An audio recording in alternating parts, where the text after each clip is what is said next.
Welcome back to the party, everybody. This is Morty, and I am your host, Lutch, aka the Indian Jesus, here to resurrect the second coming of common sense. Everybody hit that like and subscribe. You know I would do it for you, and let's party. Welcome. For a long time, I wanted to cover Thomas Sowell, and for whatever reason, it just has not come up.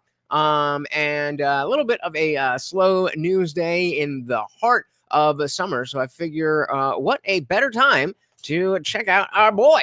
So this is an interview that he did with the Hoover Institute after his most recent book came out last year, talking about social justice fallacies. So let's dive right in. As always, guys, if you cannot hear the video, please do let me know. Events in the life of today's guest. He just turned 93, and he just published his latest book, Thomas Sowell, on Uncommon Knowledge Now.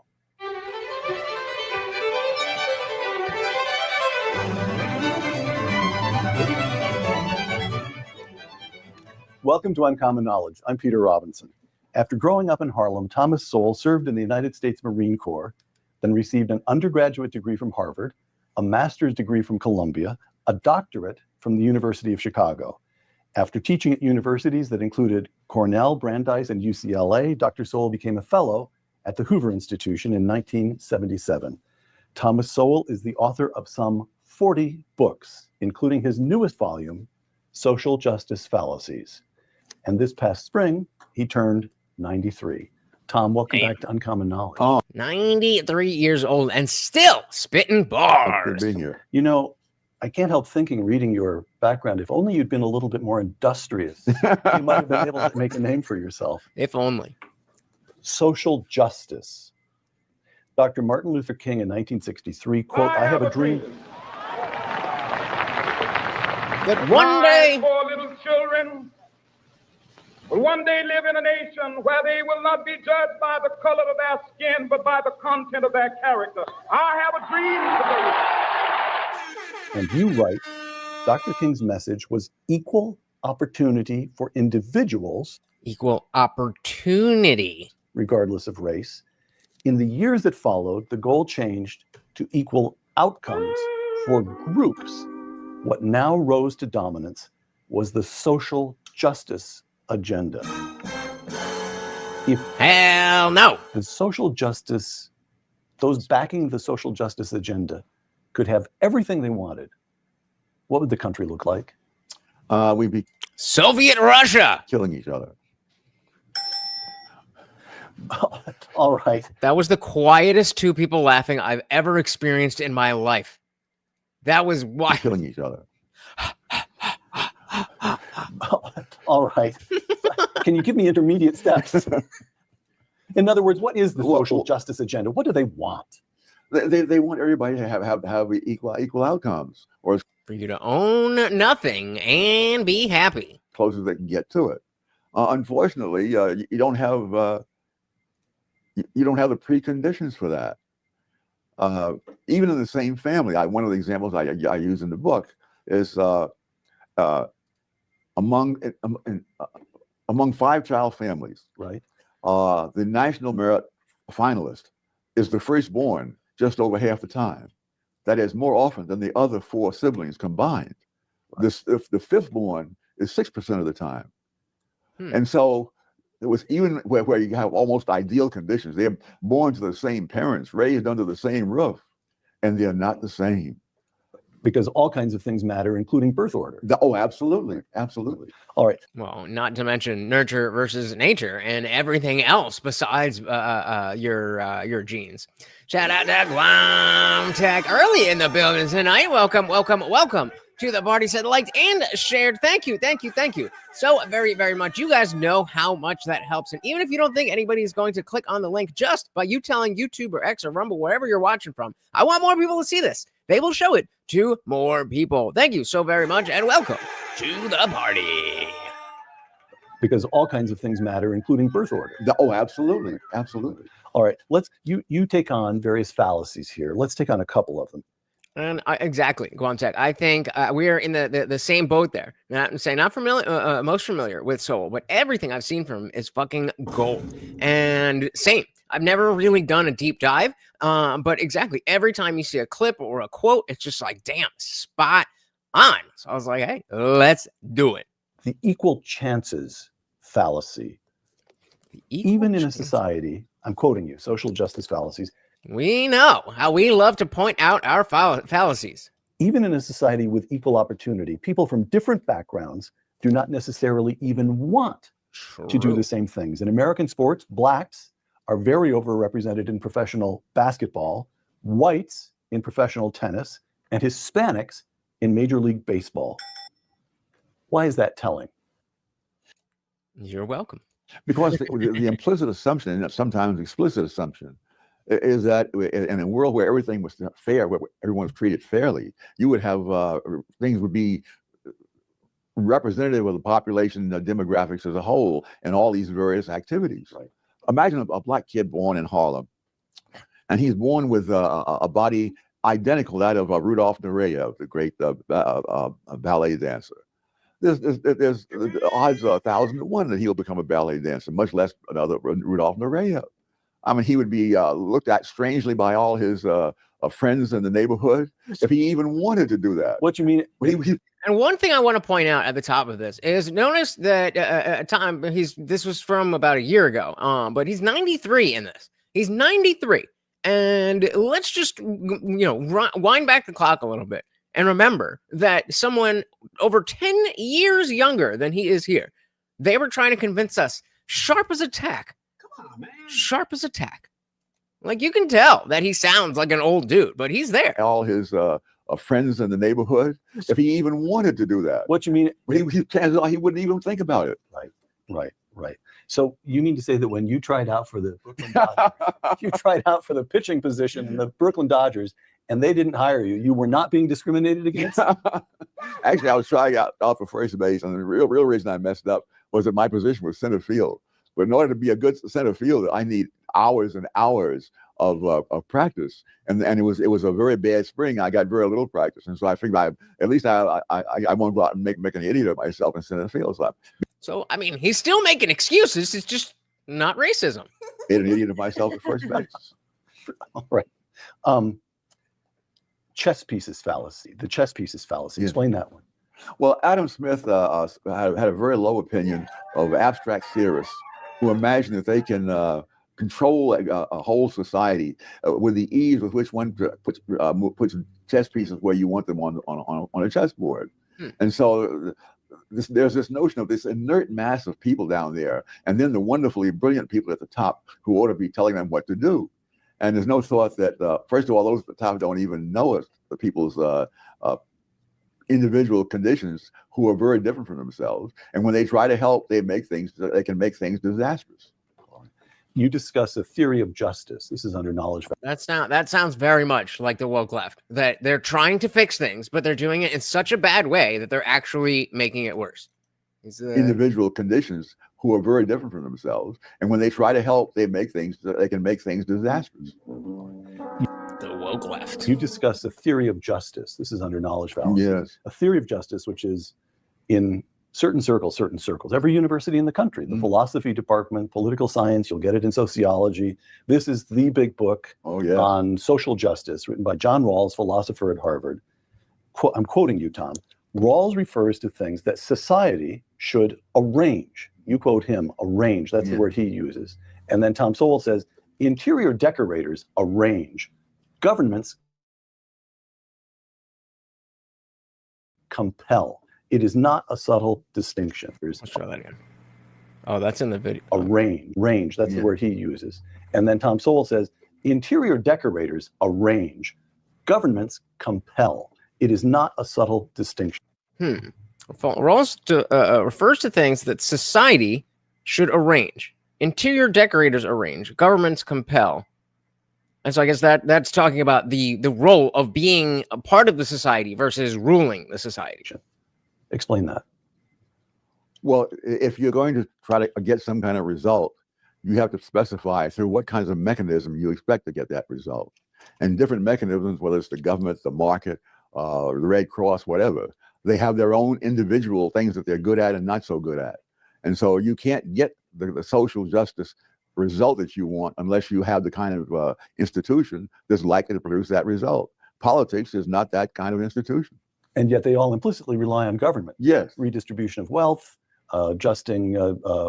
using legal regimes to adjust the proportions of various groups that get certain jobs. They all rely on government.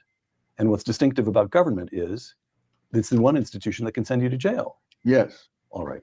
And The monopoly on violence.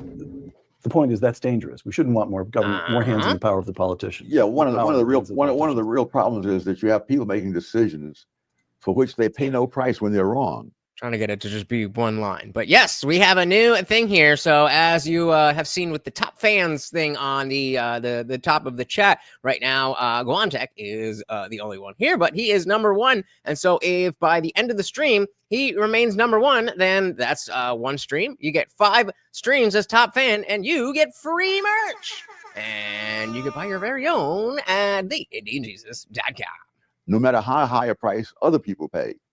And right now, the homicide rates are beyond anything that were around, let's say, prior to 1960.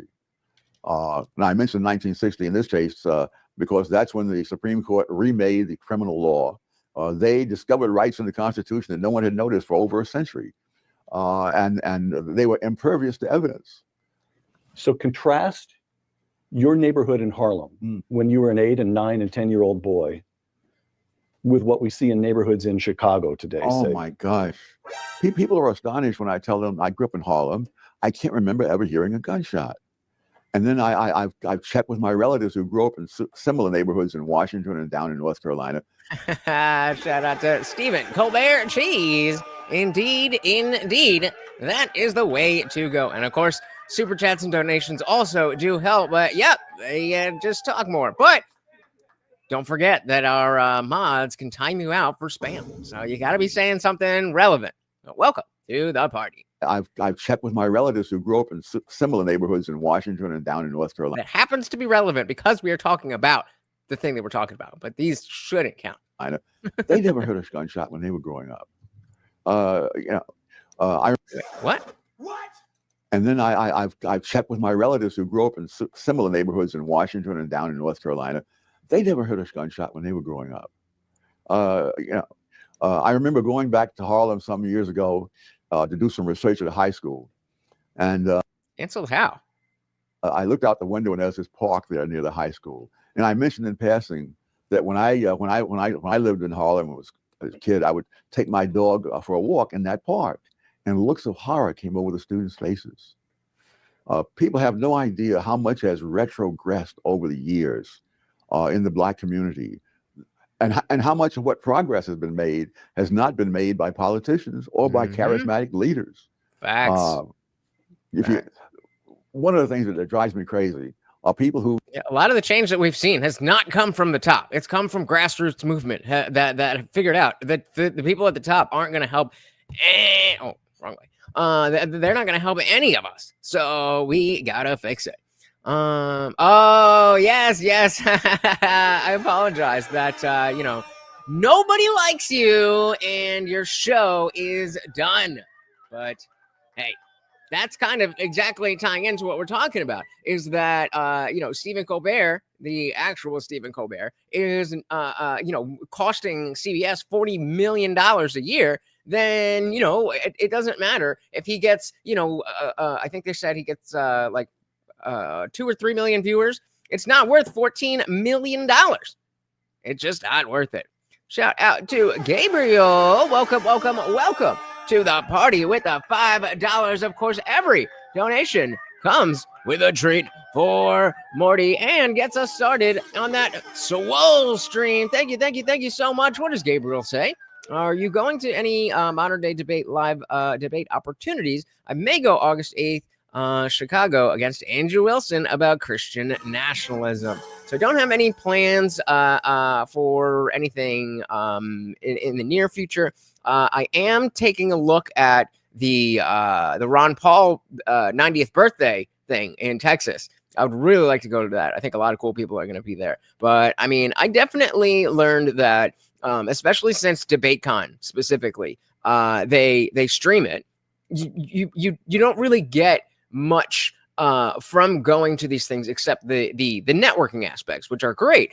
And I think it's really good to get out and be able to talk to people face to face and get that rapport, especially if you are then going to debate them online. It helps to have that rapport. But going to DebateCon 5 made me kind of realize that as much as I do want to do debates and conversations and stuff like that, that I'm not necessarily trying to break in as a debate bro. I'll definitely, you got something to debate, we can debate it, but I'm more about fostering conversation and watching you guys debate. But hey, good luck to you. And now that you've faced him once, you can do better again. Thank you again. And of course, that makes you the new sponsor of the stream. Thank you so very, very much, sir. Progress has not been made by politicians or by charismatic leaders. One of the things that drives me crazy are people who cite trends over time without deciding where they're going to start the time period. Like Lance from the Surfs with the left-handed chart that he printed out on a piece of paper to try to say that left-handedness is the same as chopping off your dick. What? Yeah, well, I said all sorts of wonderful things happened in the 1960s and beyond. And especially for the minorities and the poor and so forth. So what I did, I said, no, well, you can't. If you start the data in 1960, we don't know how much was a result of that and how much was a result of other things. But that also applies in other things. So for one simple one. That's why they're always like source, so they could look at the framing of whatever it is and twist that to their advantage. And because it is from an expert, then they automatically win. Yeah, I mean, hey, shout out to an RIP to both Ozzy Osbourne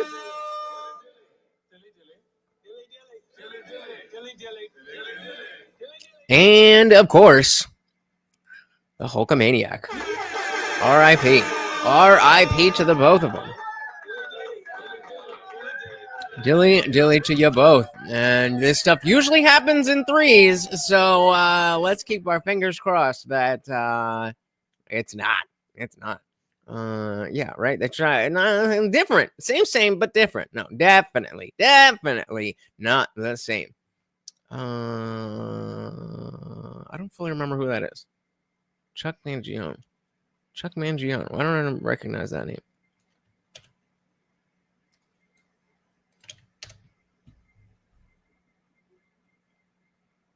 Okay, yeah. I mean, RIP. Not super familiar, but RIP. All right. Ghislaine Maxwell will be number 3. Oh shit! We're starring this and taking a screenshot because if this comes true, that will be the prediction of all predictions. God damn. I can see it happening too. All right, now I'm back in.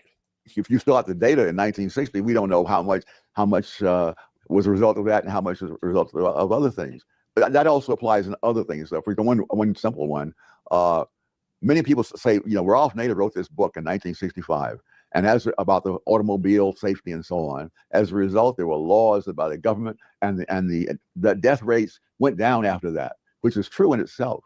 But the death rate went down at a far higher rate prior to his writing the book.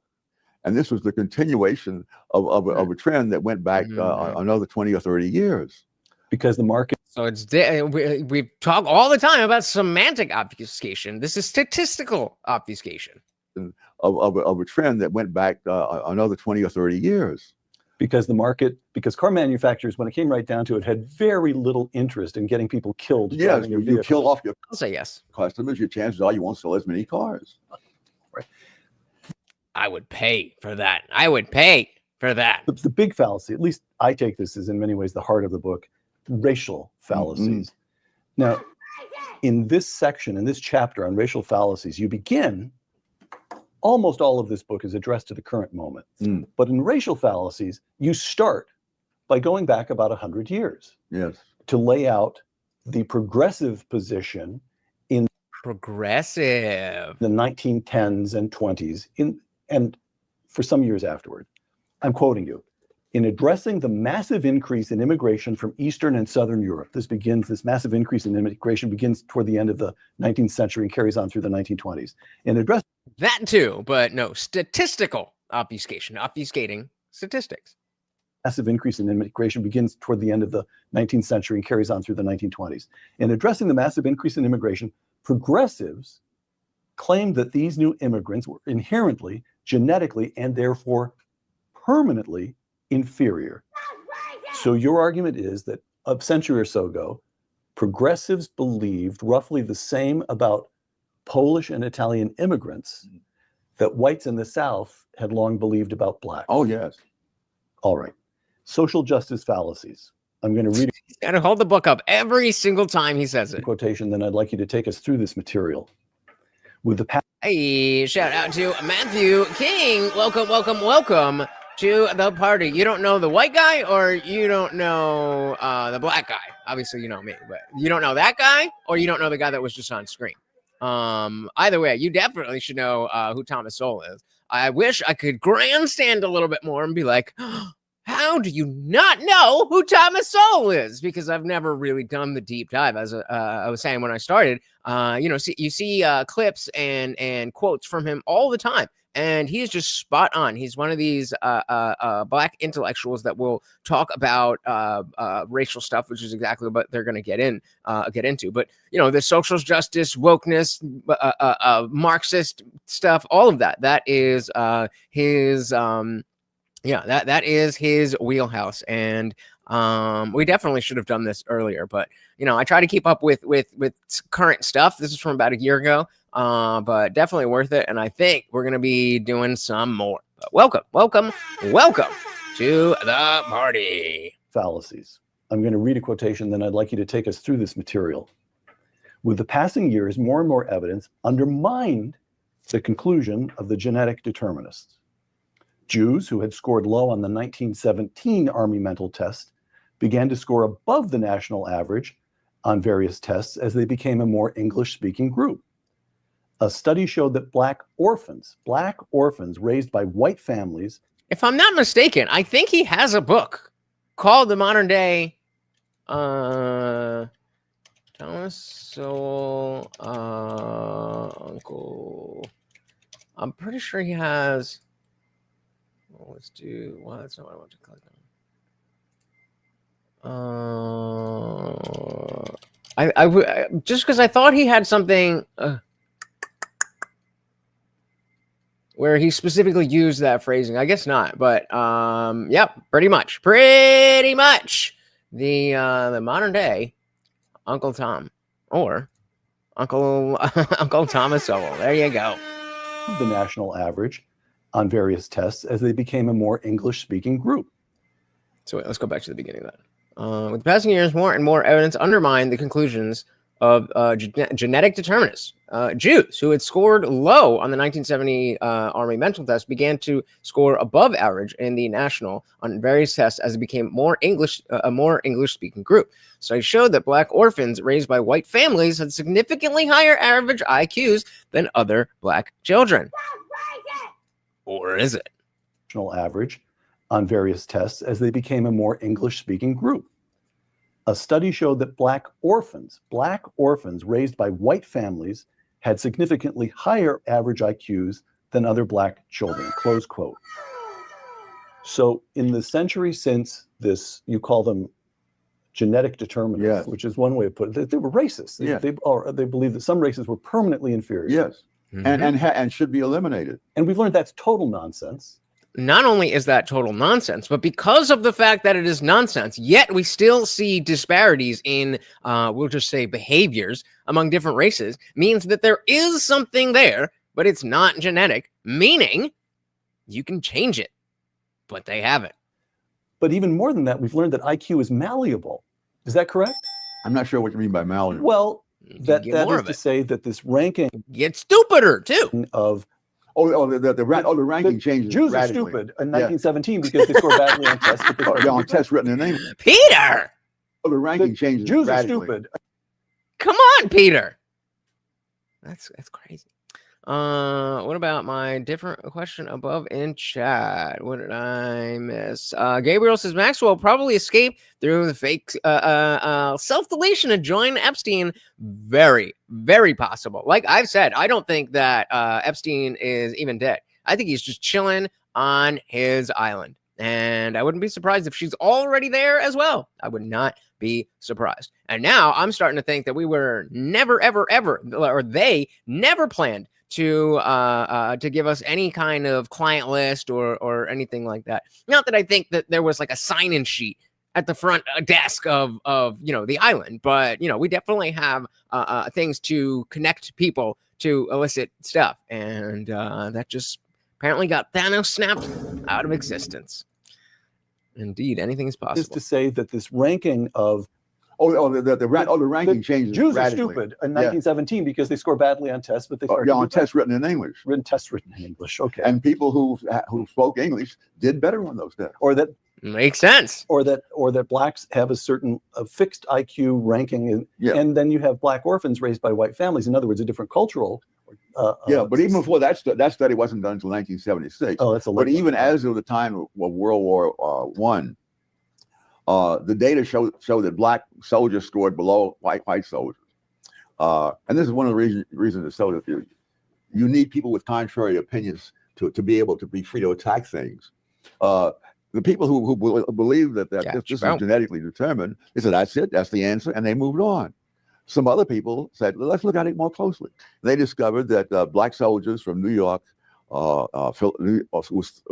Pennsylvania, Ohio, and one or two other states scored higher than white soldiers from Mississippi, Alabama, et cetera, et cetera. And as I mentioned in the book, people's genes do not change when they cross a state line. Nope. The problem. So it's doing two things at once. It's by saying that genetically black people are dumber or worse or inferior. That's refuting that. But it's also not erasing, it's not excusing behavior, like criminal behavior or lack of IQ. It's not excusing that. And it is opening the door to say that we can't expect better from these people, whoever it is. And then, the early 1900s, it was the Jews, and today it's black people. Genes do not change when they cross a state line. The problem is when you have people who are crusading for some idea, whatever the idea is, and they find some data that fits what they believe, that's the end of the story as far as they're concerned, which is fine if there are other people with contrary ideas who will look closer for something that goes the other way. And then get I couldn't even define the difference between genetics and epigenetics. I don't know. I would have to look at that a little bit more deeply. Listened to. Yes. By the way, you describe in the book the Flynn effect, discovered by your friend, the late James Flynn. Can you describe that? That's fascinating. Well, the idea of the genetic determinants is that you had to rid the country of these inferior races, because otherwise the national IQ would go down over time, because the poorer people had more children than the richer people.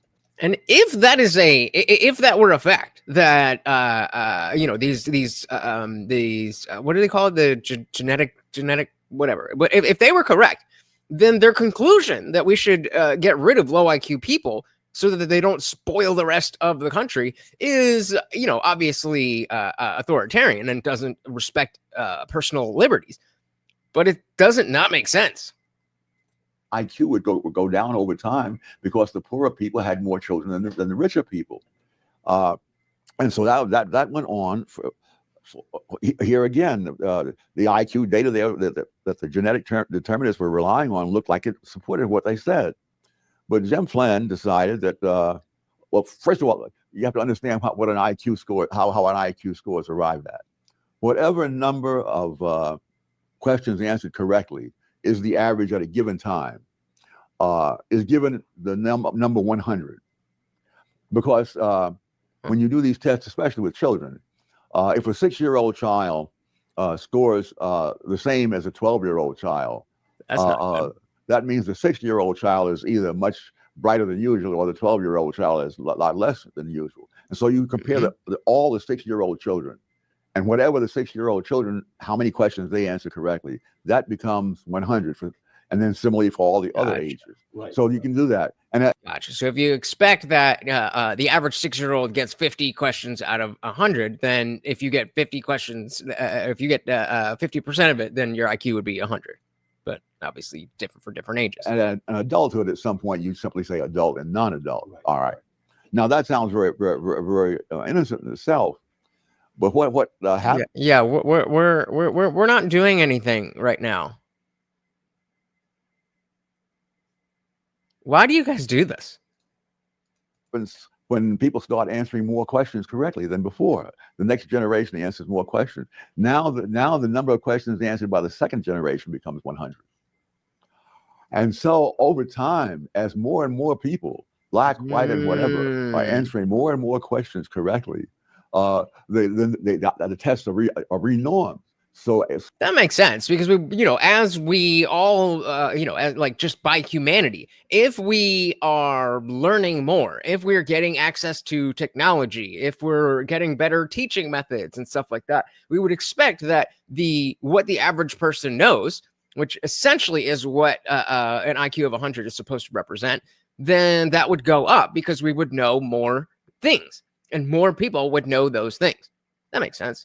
Shout out to the madman. Welcome to the party. It said Thomas Sowell equals leftist kryptonite. Yeah, it's hard to argue against anything that he says. And that's why you won't see leftists talking about him ever. Welcome to the party.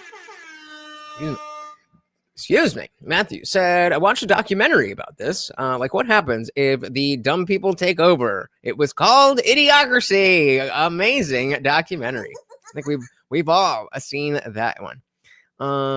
Steven says, epigenetics is the study of heritable changes in gene expression that occur without alterations to the underlying DNA sequence. Essentially, it's about how our behaviors and environment can influence how our genes are expressed, turning them on or off without changing the genetic code itself. These changes can be influenced by various factors like diet, stress, and exposure to toxins, and they can affect our health and even be passed down to future generations. So so you would say that your genetics would be the overall genetic makeup, and your epigenetics of that genetic makeup, what is turned on or off? Is that how you would? Am I understanding that correctly? Correctly. I never said it doesn't seem relevant or pertinent. Calm down, sweetie.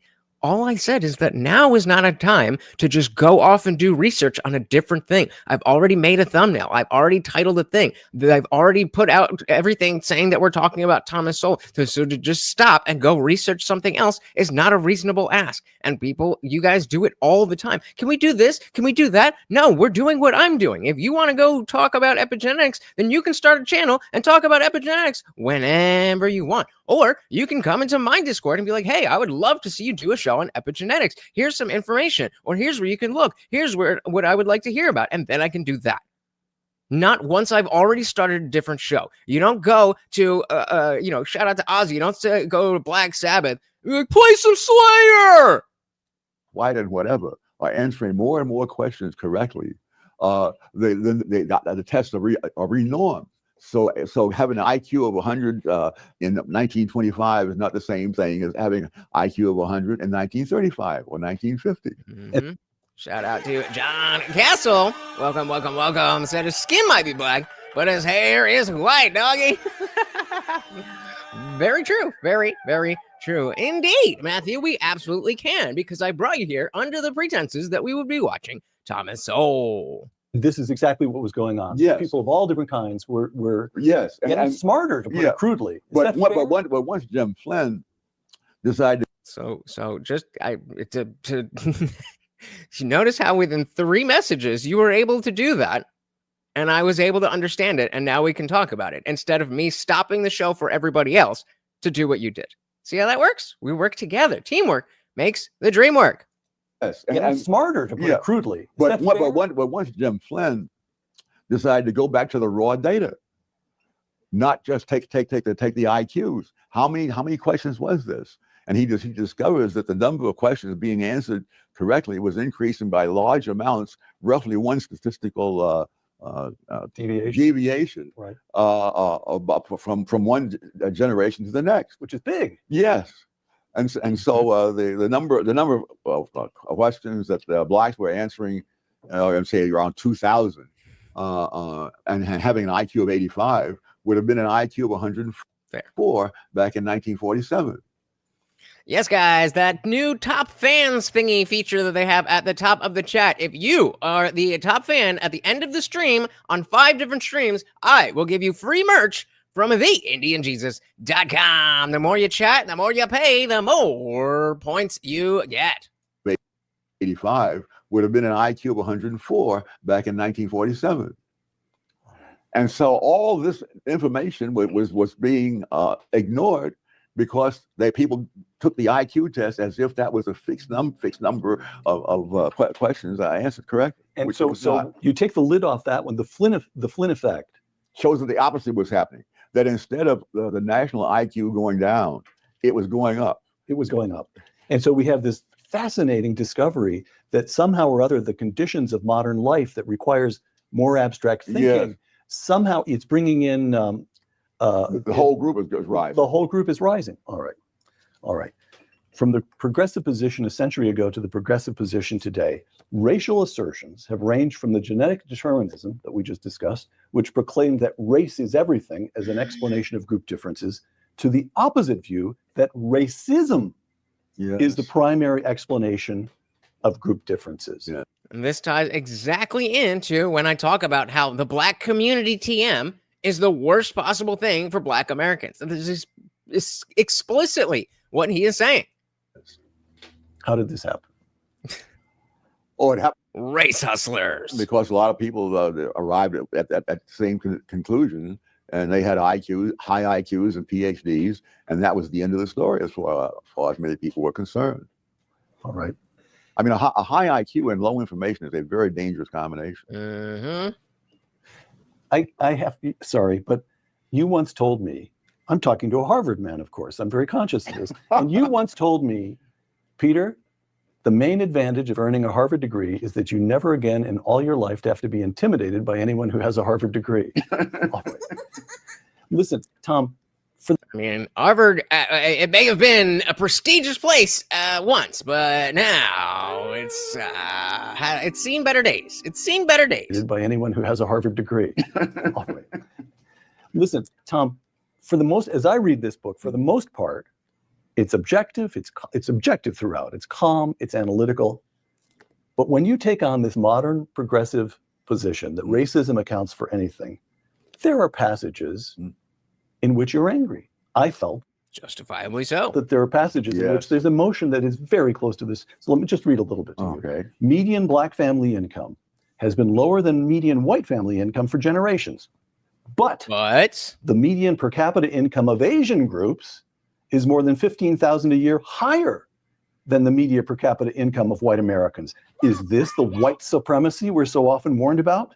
And this is a point that is talked about all the time about how Asian Americans and like Haitian immigrants do significantly better in a lot of different metrics than Black Americans. And so on both sides, when people are trying to say, well, I'm just a black man, I've been, oppressed by the system. It's like, okay, that's a conversation, but that's not really relevant to, doing crime and being a productive member of society.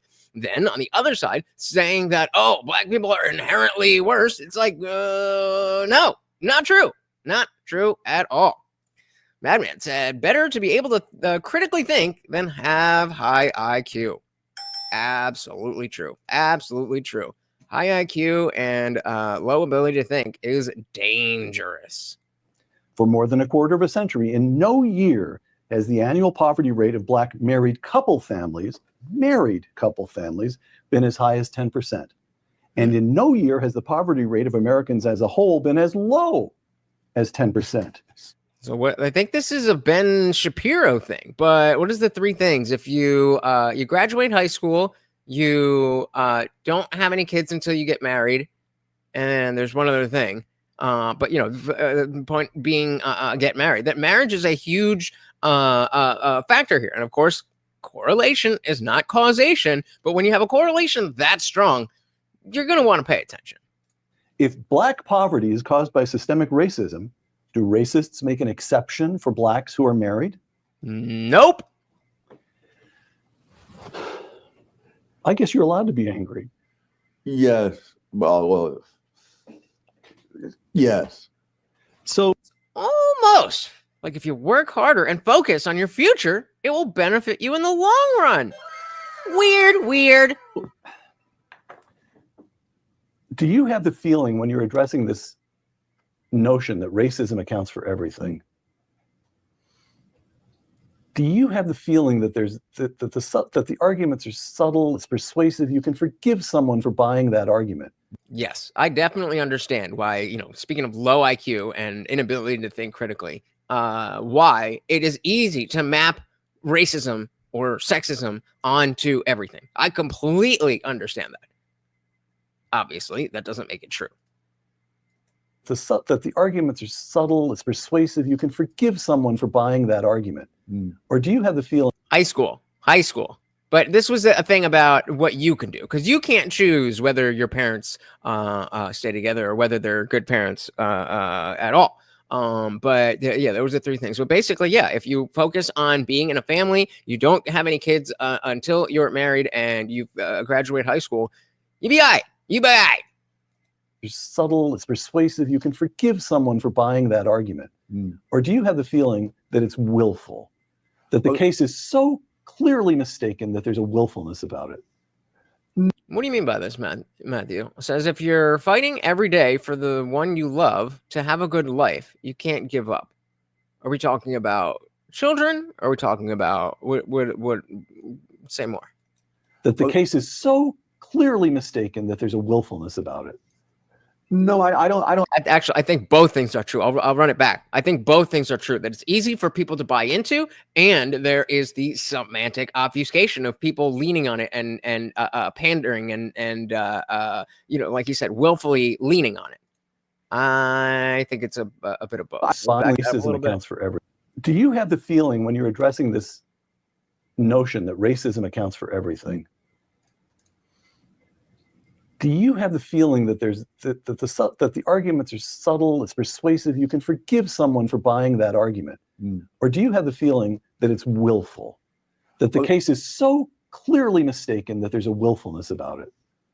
No, I don't. I think that people don't look for certain evidence, and therefore they don't find it. And so, hey, when you're a hammer, everything is a nail.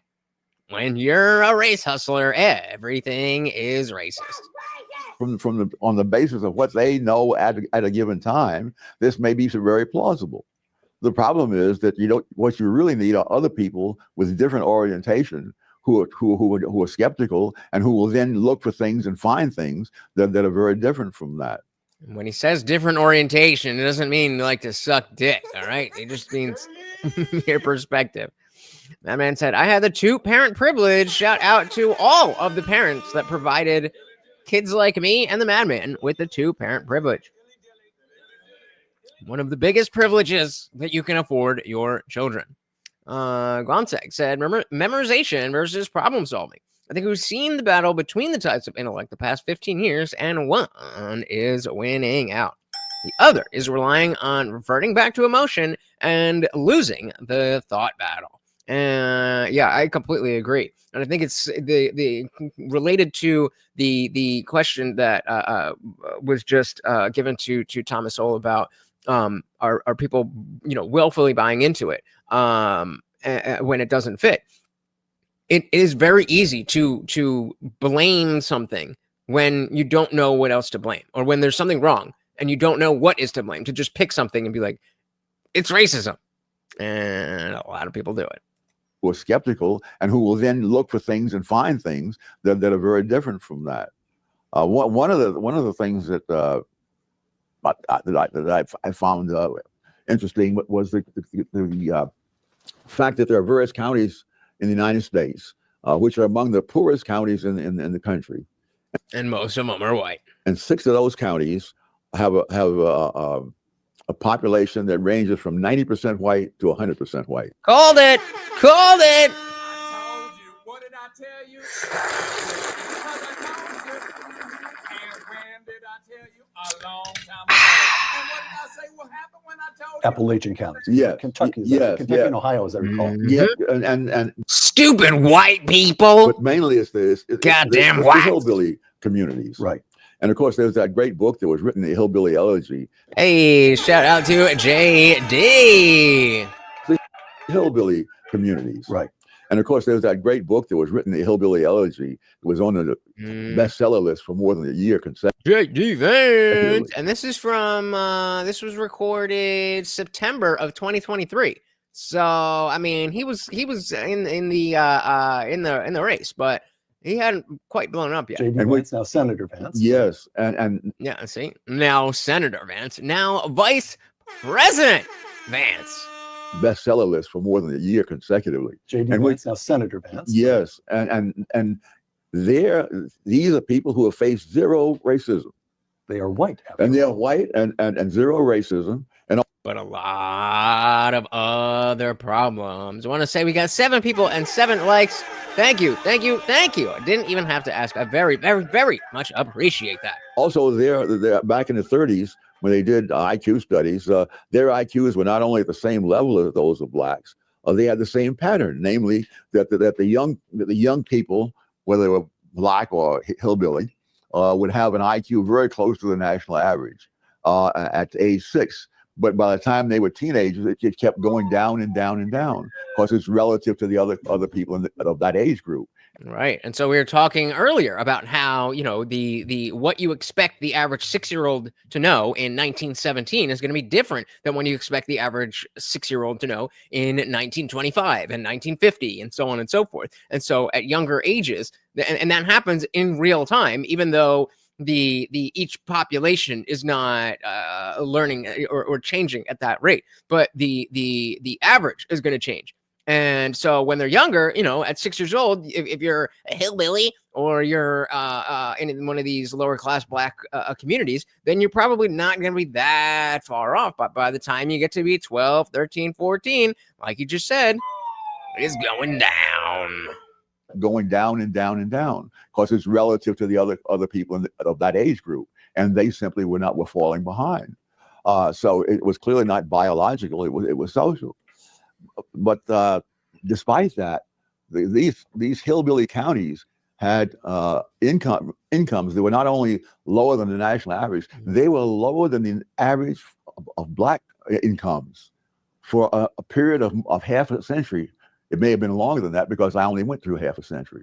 But in every study that was done over that half century, they scored lower. Their family incomes were lower than the family incomes of blacks. So obviously there must be other things that cause people to be poor other than racism. All right. It must be something other than at least just race. People in low-income American hillbilly counties already face zero racism because they are virtually all white. Yeah. Yet they have lower incomes than blacks, just as you were saying. In other words, some behavior patterns seem to pay off. Now, this book is dedicated to fallacies, to showing errors in premises and errors in Fallacies. analysis. It's not dedicated to an alternative explanation. Nevertheless, you've got this argument lurking in here that it's the way people live, it's the way cultural patterns. So what are the patterns that pay off? Good question. Well, what are the patterns that pay off? How do you fight against the natural forces that are working against you? The system, if you will. So what are the patterns that pay off? Well, oh my heavens, that's a much larger book than this. Well, you've got time on your hands. We got all day, bro.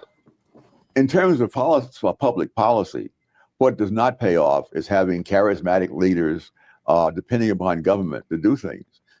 And I mean, that's kind of the situation we're in now, and we're hoping on that, but it's not good. It's not a good way to go, depending on the political leaders. to be off is having charismatic leaders depending upon government to do things.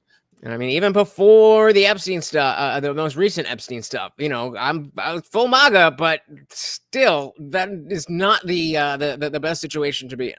Payoff is having charismatic leaders depending upon government to do things. Because if you look what has happened to blacks before and after, there was a massive government effort on their behalf. The poverty rate among blacks, if you start in 1940 instead of 1960, because 1960 is the magic number for people who are saying the government, did all these wonderful things and blacks advanced because of it. In 1940, the black poverty rate was 87%. By 1960, it was down to 47%. That's dramatic. From 1960 to 1970, it went down to 30%. God damn.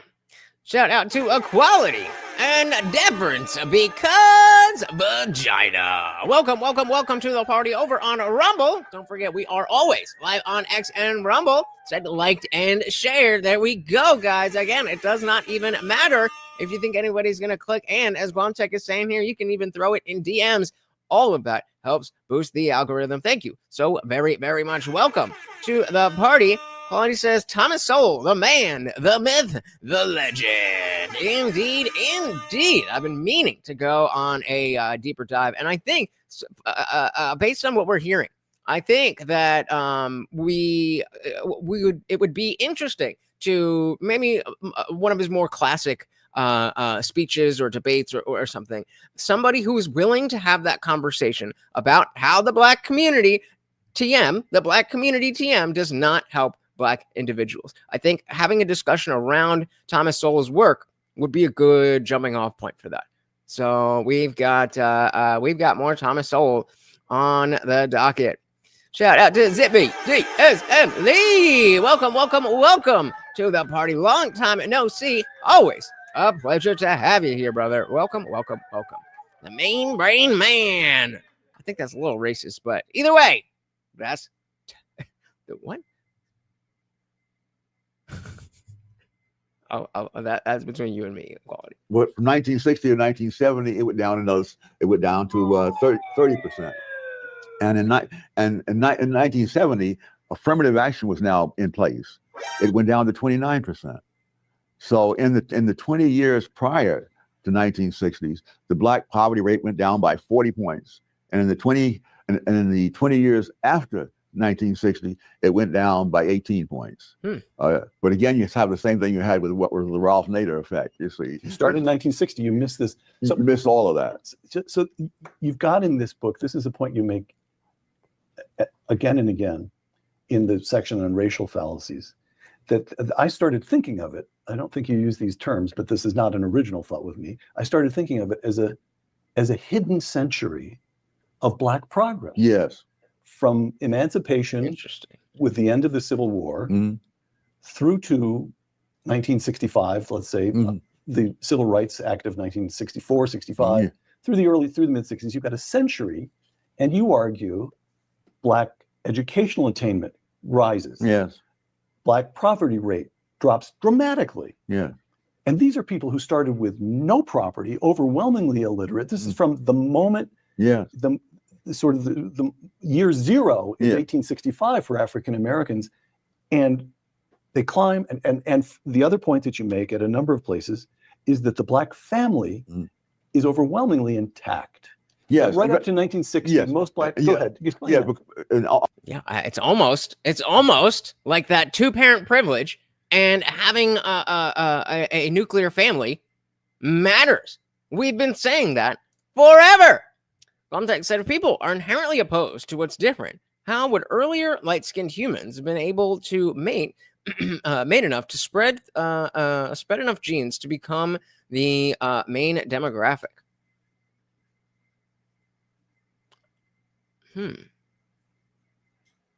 I think you know what Madman was saying over the skin tone changed over thousands of years. I think that it's not a matter of like, you know, dark black people mating with like light skinned. I think this is the same type of mistake in thinking of when, you know, Bible thumping Christians think that apes turn into human beings.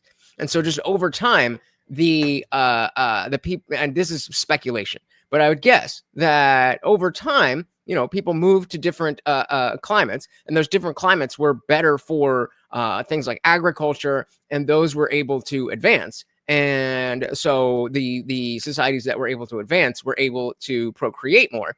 And as they procreated more and were willing to move further, then they just spread more over the country. I don't think we would have necessarily seen you know, a trend of, you know, like darker skinned cavemen seeking out lighter skinned cavemen. I would also factor in that, like, very early on, I don't necessarily think, like, before modernity, then I don't think that, you know, skin color was necessarily something that an early human would necessarily care about in terms of mating. I mean, she got the sliz, let's get it in. You know what I mean? Yep. Madman said around 10,000 BC, the people in the Fertile Crest began cultivating wheat and barley near their settlements. This marks the earliest known farming in human history. This changed everything, and it's sun's exposure over time. Yeah, so kind of a combination, but that's, yeah, it's not like you would see. It's not like they would be that much different. And so if this is the entire spectrum of skin color, you know, just white to black, and it's not like you're gonna have people that look like this mating with people that look like this. It's just everybody's gonna look like this, and well, everybody's gonna look like this, and then the people on the fringes here are gonna mate with these people, and then it spreads out more and more and more and more. And then you have people on this side, which are the whiter people that are moving in different places. And, you know, then we get the Fertile Crescent, we get agriculture and all that stuff. All skin is made the same. We all bleed the same blood. The other point that you make at a number of places is that the black family is overwhelmingly intact. Yes, right up to 1960. Yes. Most black. Yeah, Go ahead. Yeah, and not only do people take credit for things that were not their doing, they overlook the negative things that came in after the 1960s as a result of policy. In 1940, 17% of black children were raised in single-parent homes.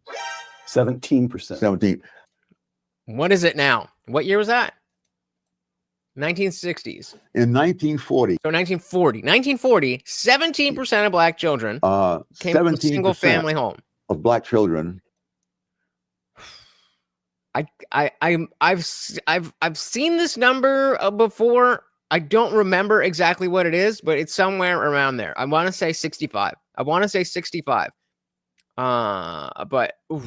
anybody else got a guess? We got 70 to 75%.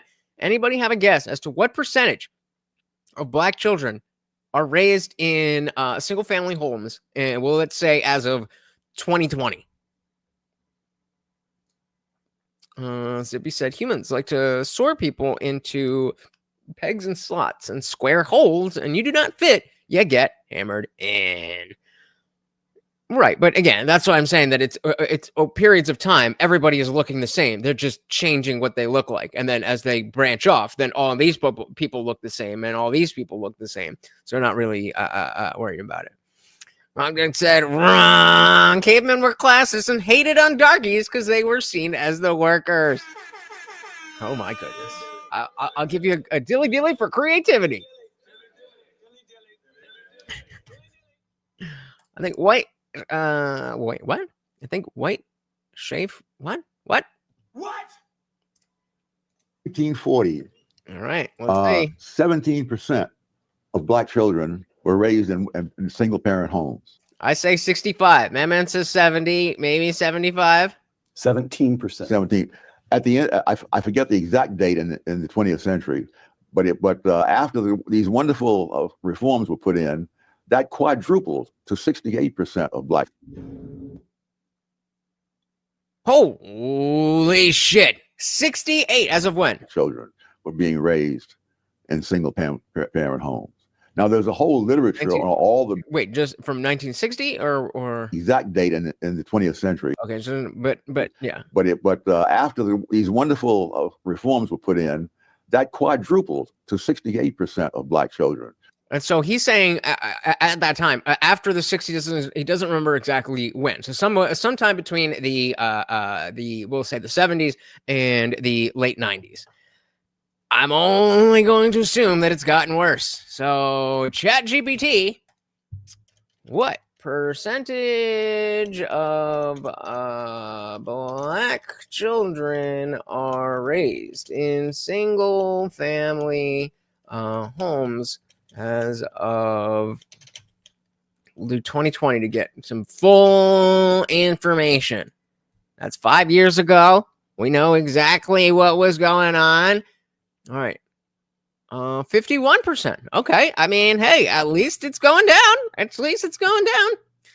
In 2020, approximately 51% of Black children in the United States were living in single-parent households. According to data from blackdemographics.com, summarizing mid-2020 figures, about 51% lived with a single parent, while 52 lived with two parents. Census Bureau reported in early 2025, so that's this year, finds 38% of Black children under 18 lived with both parents, implying around 61 lived without both, though distinguishedly including multi-generation homes or other non two-parent homes. So, I mean, okay, so it's hovering. It's hovering. In 5 years ago, it was 51%, but in the last 10 years, it's gone up another 10%. The hell's going on? What the hell is going on?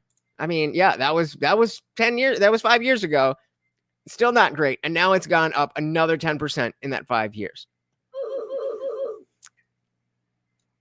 And, you know, if we look at the last 5 years, things have been great for Black people, right? Correlation is not causation. But we're just saying. Claudia said, epigenetics is a subset of genetics that can be switched on and off by behavior. Which is exactly what I thought. But we needed to do an entire sideshow. Reforms were put in, that quadrupled to 68% of Black children were being raised in single parent homes. Now, there's a whole literature on all the bad things that happen to kids who are raised by single parents, whether they are Black or white, American or British.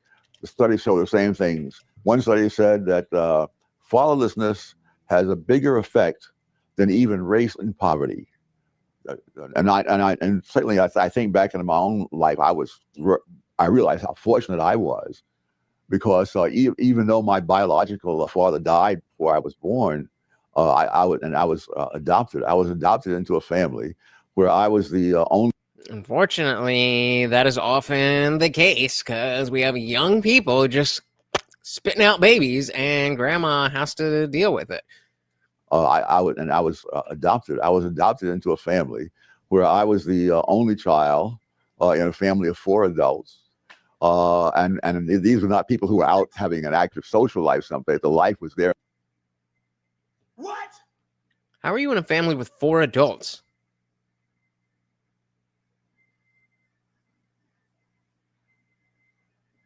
Am I stupid? Am I not? Like, what is he saying? Like, was it like a polycule? How is there 4 adults and a child in a home?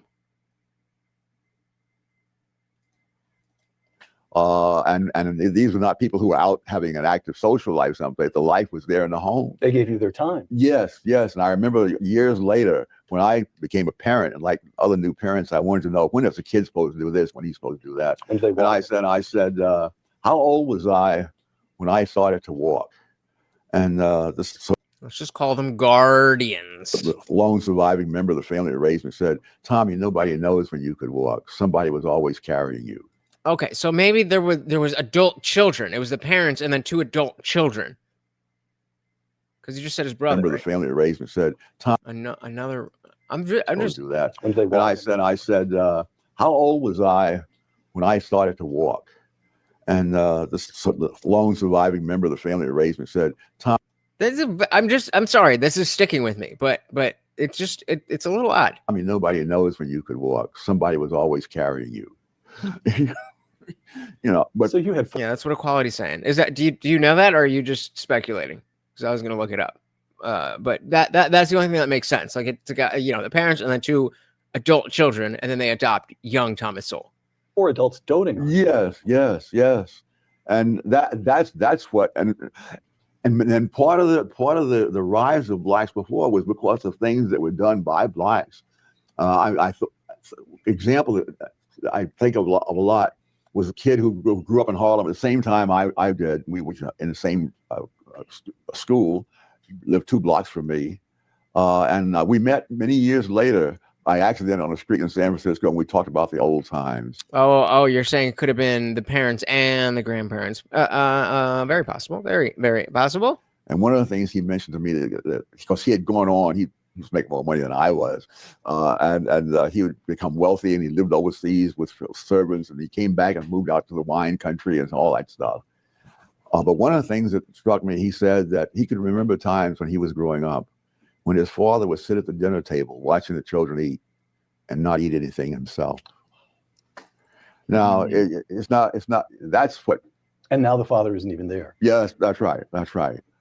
So those kinds of things are what do it. Right. I hear that.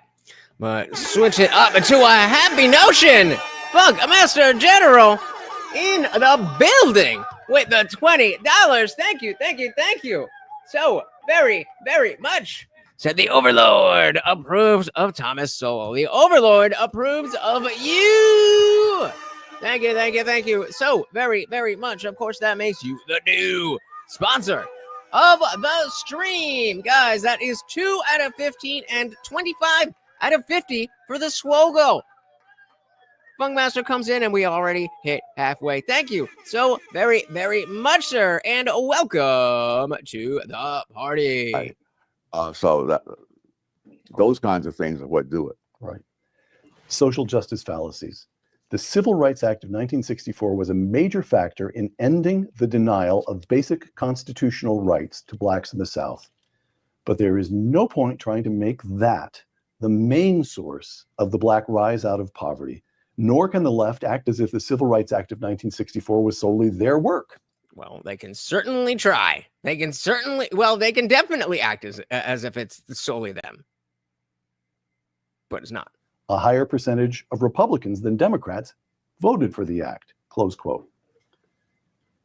I mean, they were barely not the Dixiecrats by then. So this you're saying something here which is Sacrilege.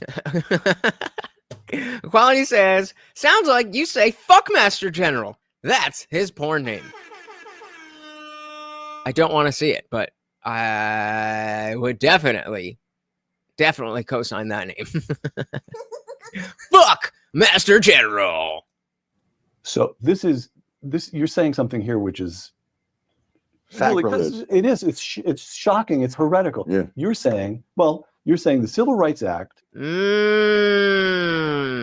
So Madman says his father, named Henry, according to the Hoover Institution records, died shortly before Sowell was born.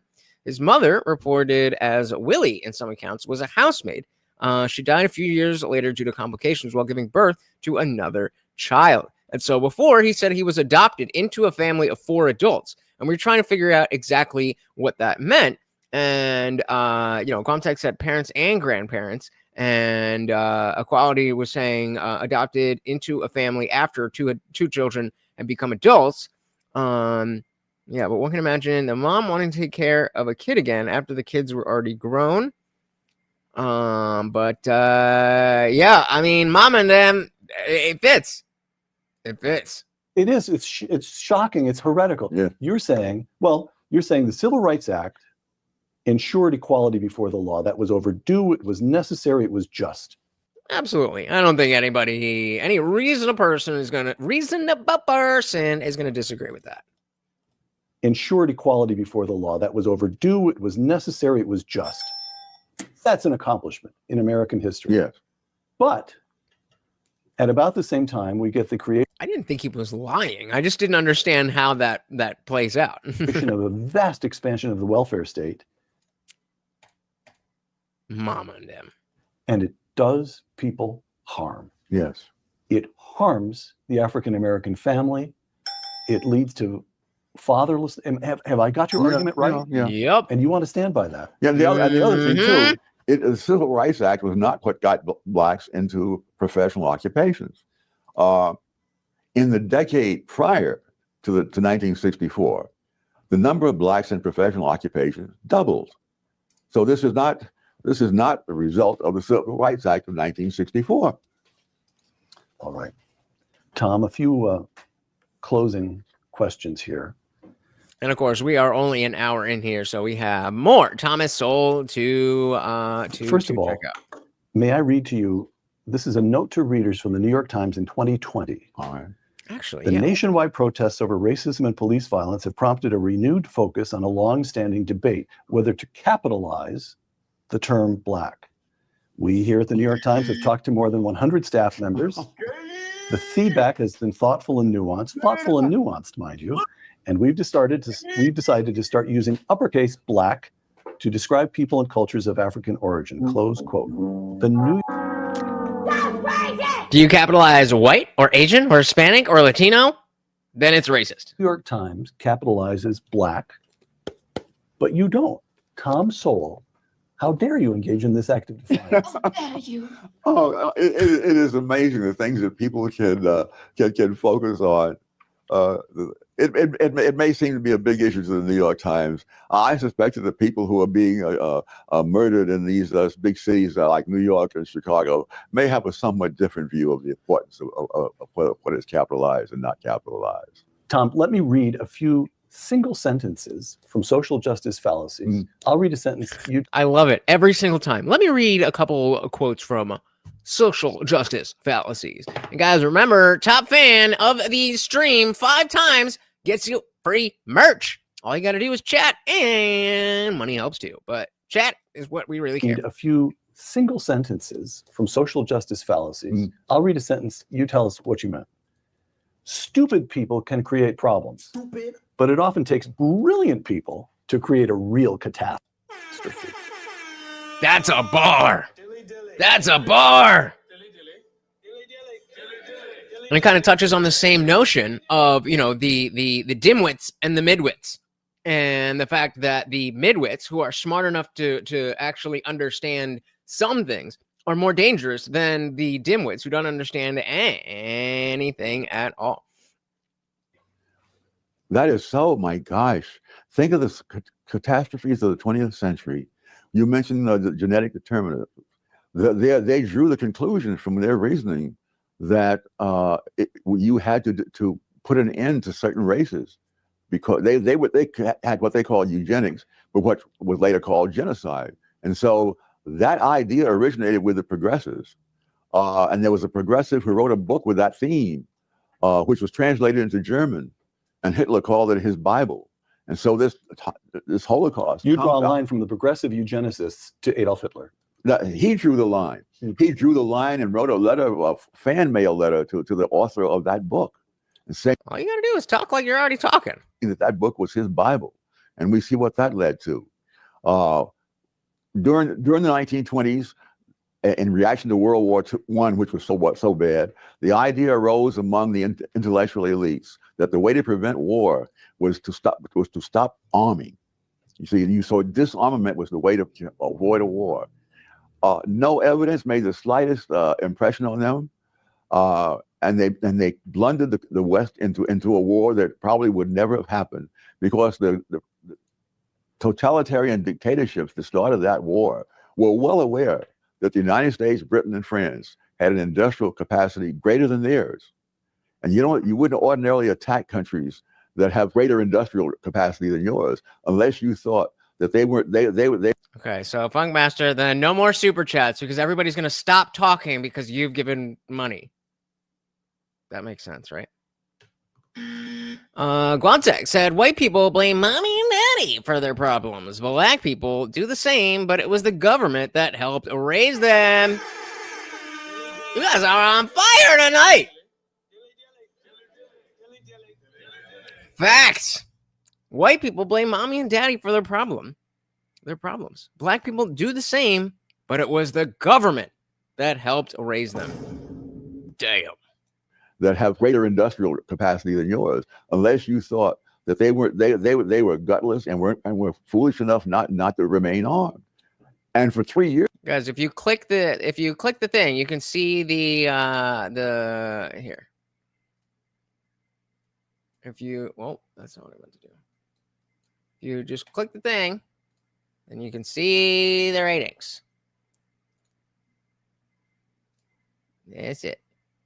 It's not like a huge thing. It's just a thing to help you guys want to engage in the conversation. That's it. Like, you don't need to worry about what you're doing right or wrong. Just do the show like we always do the show, and everything will work out. I promise.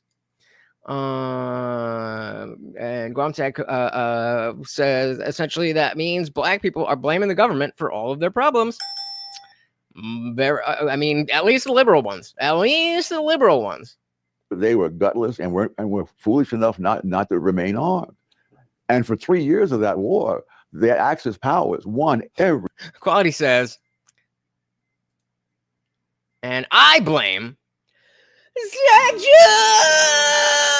says Equality, not me. Unless you thought that they were gutless and were foolish enough not to remain armed. And for 3 years of that war, their Axis powers won every single battle. The Western democracies lost in Europe and Asia, wherever they fought. Shout out to you. Hey! Matthew said, I would feel better if they blame the government. I feel like a lot blame our parents, too. I think there is enough blame of what's going on with black people to go around. There's society itself. There's, it's society itself being our, I'm not white, but y'all's parents, you guys specifically, me for not being an ally, the government for not caring about this and that. There's enough blame. There's enough blame to go around. Single battle. The Western democracies lost in Europe and Asia, wherever they fought. In 1942, Winston Churchill made a speech in which he said, we have a new experience. We have victory. And when they won that victory in El Alamein in Northern Africa, that was the first battle won by the Western democracies in a war that was already 3 years old. And from that point on, especially when the United States came in and the American productive capacity was mobilized, then it turned around. Today, people who are trying to say we need to disarm in order to have peace don't understand in the nuclear age, you're not going to get 3 years to figure out what's going on. You're either going to be ready on the first day of that war, or you're going to lose. Yep. But also, I mean, we've got like the internet and stuff, so you don't need 3 years between drones and the internet. We'll figure shit out right quick. But in politics, the goal is not truth, but votes. Yep. And this goes back to a very early stream. I don't even remember when it was, but it was so long ago. And somebody asked me in chat, when it comes to politics, what matters more, policy or feelings? And of course, I was like, obviously, I wish it was policy, but very clearly, it is about feelings and vibes. People vote on vibes, and that doesn't, exactly as they're saying, in politics, the goal is not truth, but votes. Absolutely. And why does that matter? Oh, because you have to know how to communicate with people. And so, especially on a show like this, where people are always giving me shit like, oh, you're just talking about culture war issues when this, that, and that is going on. It's like, okay, but does anybody care about those things? No? Not unless there are people who are already into it. What about the people who kind of care about stuff that's going on, but they're not really into politics? Can I reach those people talking about cultural issues? Well, then I'm gonna keep going. It matters because if you can get people to believe that their problems are all due to racists, you will get their votes. But if you say, for a while, but if you look at a lot of data on different things, you discover that's not the case. It's very doubtful if all the racists in the country today have half the negative effect on blacks as the teachers unions have. Because or the black community TM. But the teachers unions keep the schools lousy in areas where the people who send their kids to school do not have the option to send them to a private school if the schools are bad. You make the point that in Harlem, there are charter schools that rent space in public schools. And there are tests. Well, go ahead. You know what I'm referring to? Yes. In fact, there's a school. I thought the way to figure out the difference between the public school and the charter school, the regular public schools and the charter schools, is to compare them in the same when both schools are located in the same buildings. So you have comparability. It's the same group. Same neighborhood, same building. Yeah, so everything. And when you do that, what I found was that the charter school kids in these low-income black neighborhoods passed the math test at a rate more than 6 times as high as that of the public school located in the very same building. And the main difference between the charter school and the public school is the public school is run by the teachers unions. The charter schools do not have unions at all in most cases. One of the most extreme examples was a school that I went to when I was in Harlem. And in that particular school, only 7% of the regular public school kids passed the math test. In the charter school, 100% passed it. They have different levels. Proficient means you passed, and there's a level above that when you've done more than what is necessary for that.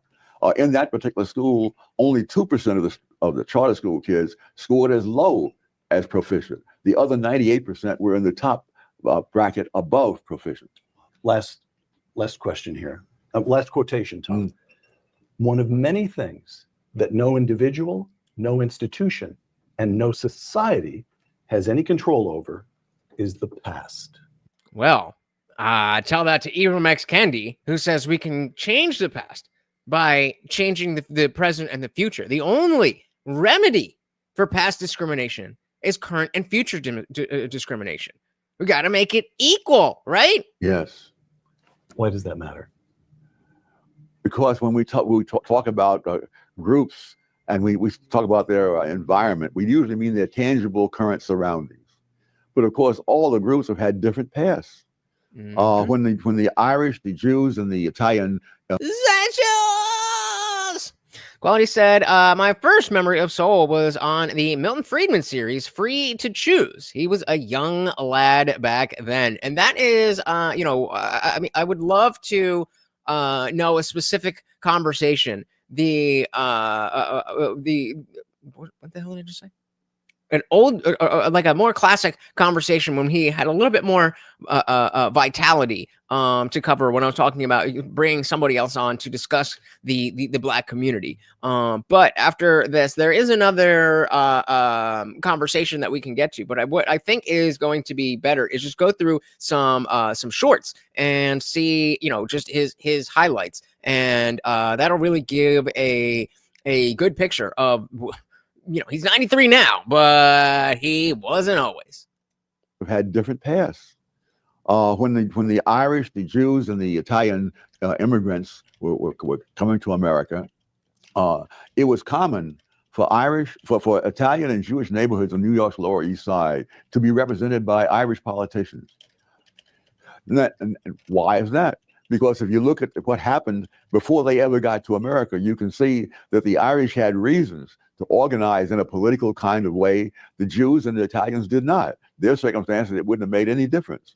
And now when they get to New York, they may be living in the same neighborhoods and so forth, and the tangible surroundings are the same, but the whole past of the three groups is very different. And even when the Italians and the Jews rise to prosperity, it's in different industries. It's in different occupations. And the past means that we should never expect groups to end up evenly distributed across the past. But even such a thing as age, people don't realize some American ethnic groups are a decade older than others, and some are more than 2 decades older than others. So the difference between blacks and white is not the largest difference in the country. The Japanese Americans are higher than the Mexican Americans by an even larger amount. I think that is the way that we break through this this conversation, is stop comparing white and black people and start comparing other groups and showing how the lack of patterns, or that the patterns that we do see have clear cultural, behavioral, just not epigenetic causes. And then when we see that there's disparities here and there's disparities there and there's a different disparity here and with this group, but this group that has a disparity, there's the disparity that goes the other way with a different metric, then it kind of breaks down this whole idea that white's up here and black's down here, whether you're the white racist or you're the black victim mentality person. Japanese Americans have a median age of 52. Mexican Americans have it somewhere in the 20s. 52-year-old people make more money than 20-year-old people. Tom, would you close our discussion by reading a passage from Social Justice Fallacies? Well, if I still agree with it. Do we want the mixture of students who are going to be trained to do advanced medical research to be representative of the demographic makeup of the population as a whole? Or do we want students with the highest probability of finding cures for cancer and Alzheimer's? Do you want airline pilots chosen for demographic representation of various groups? Oh, but Matt Walsh and Charlie Kirk are so racist for bringing this up in 2025. But in 2023, or rather before that, when Thomas Sowell was actually writing this book, before DEI had ever become, well, I don't know exactly the timing, but he said it first. Airline pilot cures for cancer and Alzheimer's. Do you want airline pilots chosen for demographic representation of various groups? Or would you prefer to fly with pilots who are chosen for their mastery of all the complex things that increase your chances of arriving safely at your destination? Yup. Shout out to Nathan Fielder. If you guys have not watched The Rehearsal Season 2, go watch it. It's a documentary style comedy series. And each season is different. So the first season is awesome, but it really has nothing to do with this. But it specifically addresses some of the issues that we were talking about with airline safety and plane crashes and stuff like that. That has absolutely nothing to do with race, which again folds into this whole conversation that if you're a hammer, if you're a racist hammer, everything is going to be a racist nail. And that's just not the way the world works. Yes, racism exists. Racists exist. But so what? Complex things that increase your chances of arriving safely at your destination. Consequences matter, or should matter, more than some attractive or fashionable theory. More fundamentally, do we want a society in which some babies are born into the world as heirs of prepackaged grievances against other babies born the same day, blighting both their lives? Or do we want to at least leave them the option to work things out better in their lives than we have in ours? Thomas Sowell, author of some 40 books, including Social Justice Fallacies.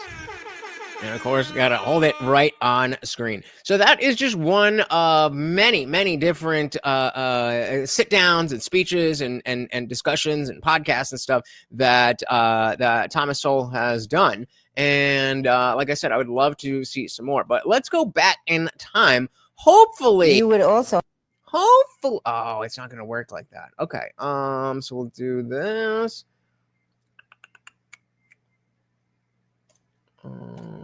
Open a bunch of these here. 1 second.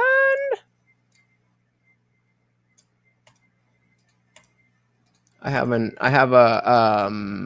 whatchamacallit, a plugin that for shorts, it turns them into regular videos so that I can speed them up. That is, I do not understand why YouTube doesn't add that feature. They were the ones that had the ability to speed up their own videos, but with shorts, you can't. I don't get it. I don't get it. On TikTok, it is a inherent feature. You just hold down the screen and it goes 2 times. But anyway, so I just searched Thomas Sowell and we'll go through some of these shorts and we'll see what some of his highlights are.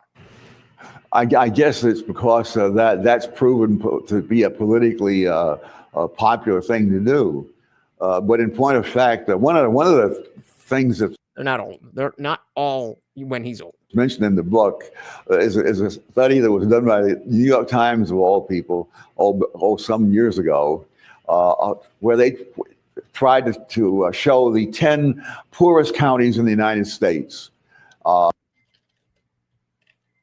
not our best one, but All people owe their lives. there we go. The young buck. The young buck. Look at him.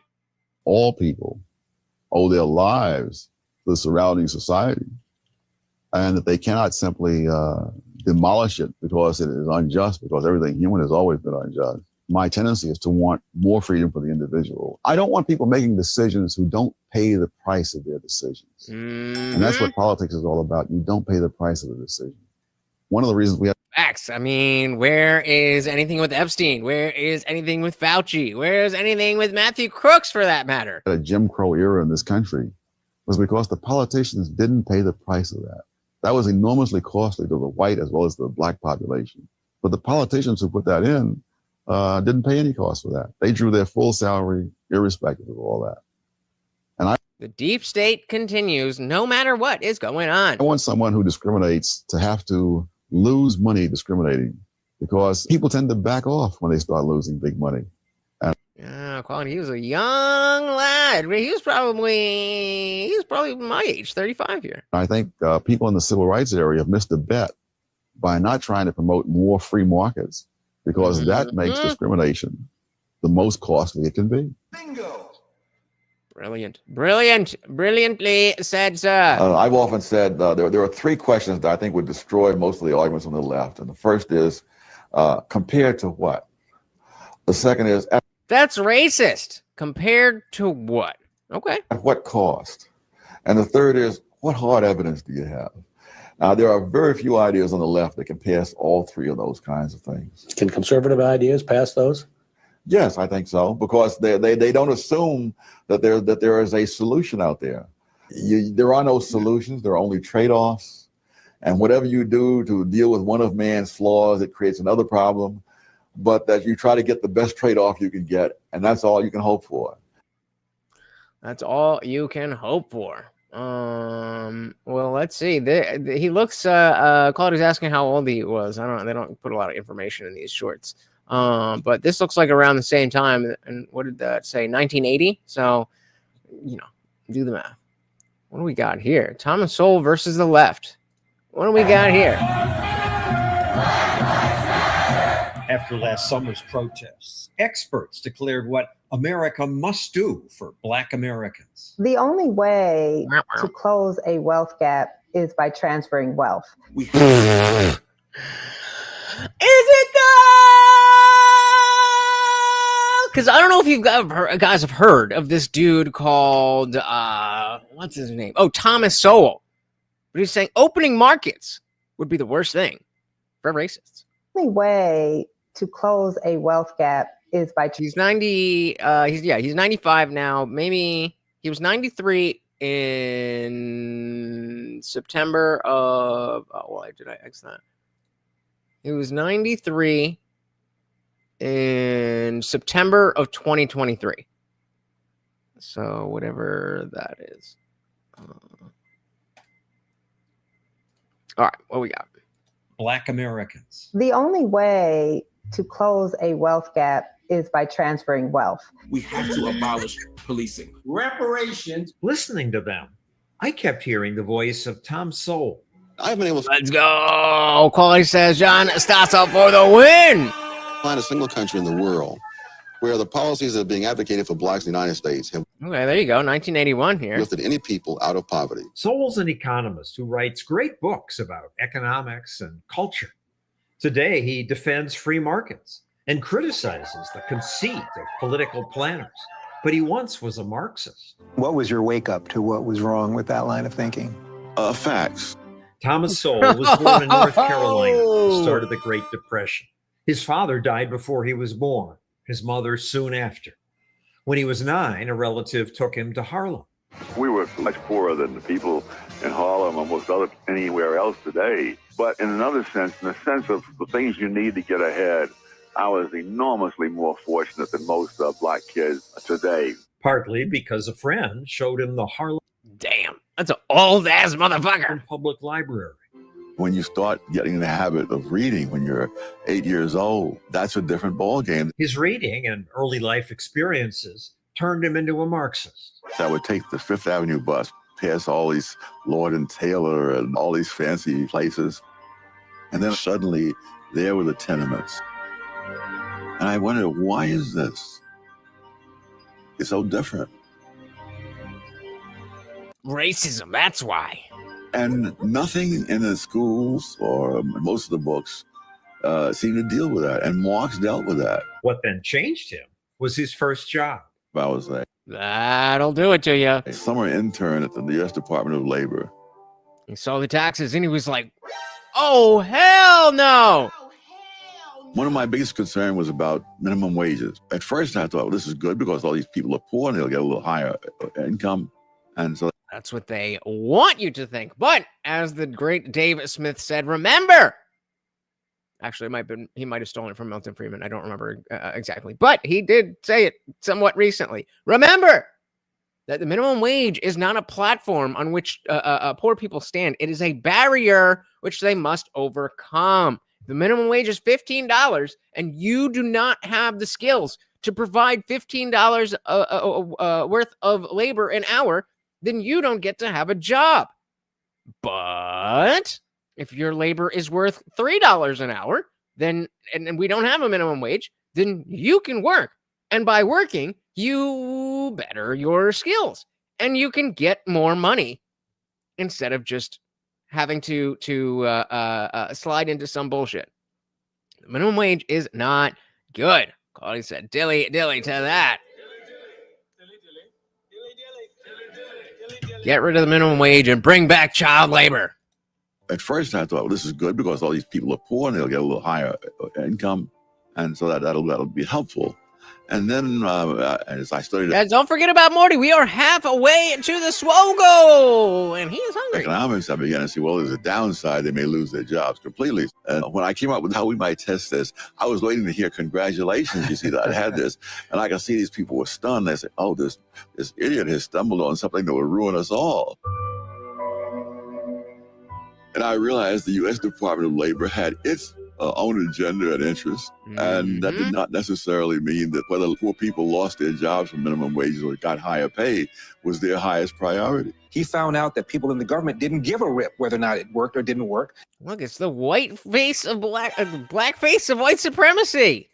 They were simply implementing the policy. And that's what shocked him and caused him to begin to rethink lots of his assumptions. These videos. Well, exactly. That's what, a lot of people think of when I talk about child labor. And well, it's like, make those damn kids work harder in the acid mines. Like, I'm not saying that children should be working with heavy machinery and shit, but I think if you're 13 years old, you can handle a cash register.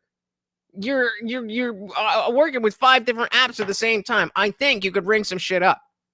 Video clips come from a new documentary about Sowell. This whole notion that the black family has always been disintegrating, that is nonsense. What I find most interesting about Sowell's work is that it utterly contradicts what Americans are taught about black poverty. Sowell's claims of systemic racism in America are propaganda. If you go back into the 20s, it's almost like they're actively lying to you because of the fact that they want you down bad.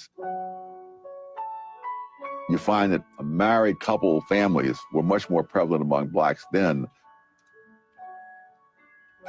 As late as 1930, blacks had lower unemployment rates than whites. So all these things that we complain about.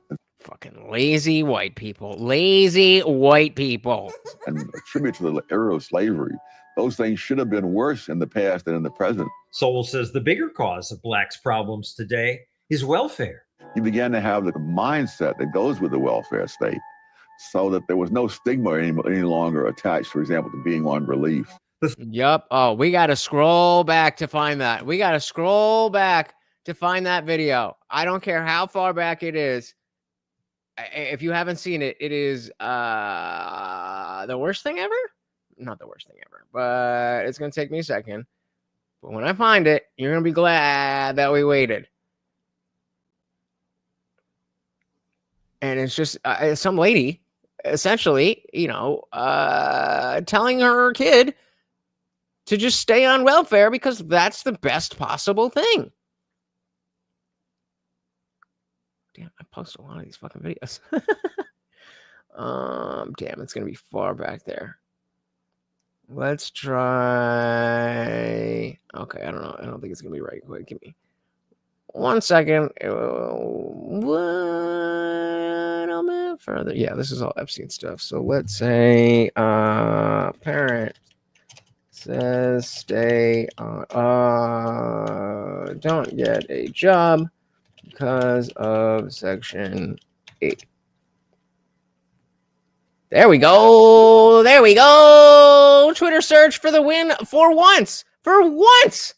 I don't know why I still try, but X search is terrible. But finally, we got it. Not getting no job. If you go get a job, they're gonna take my Section 8. Then you won't be able to get no Section 8. You're not going to get no job. They're gonna count your income against my Section 8 and my link card. You're not working.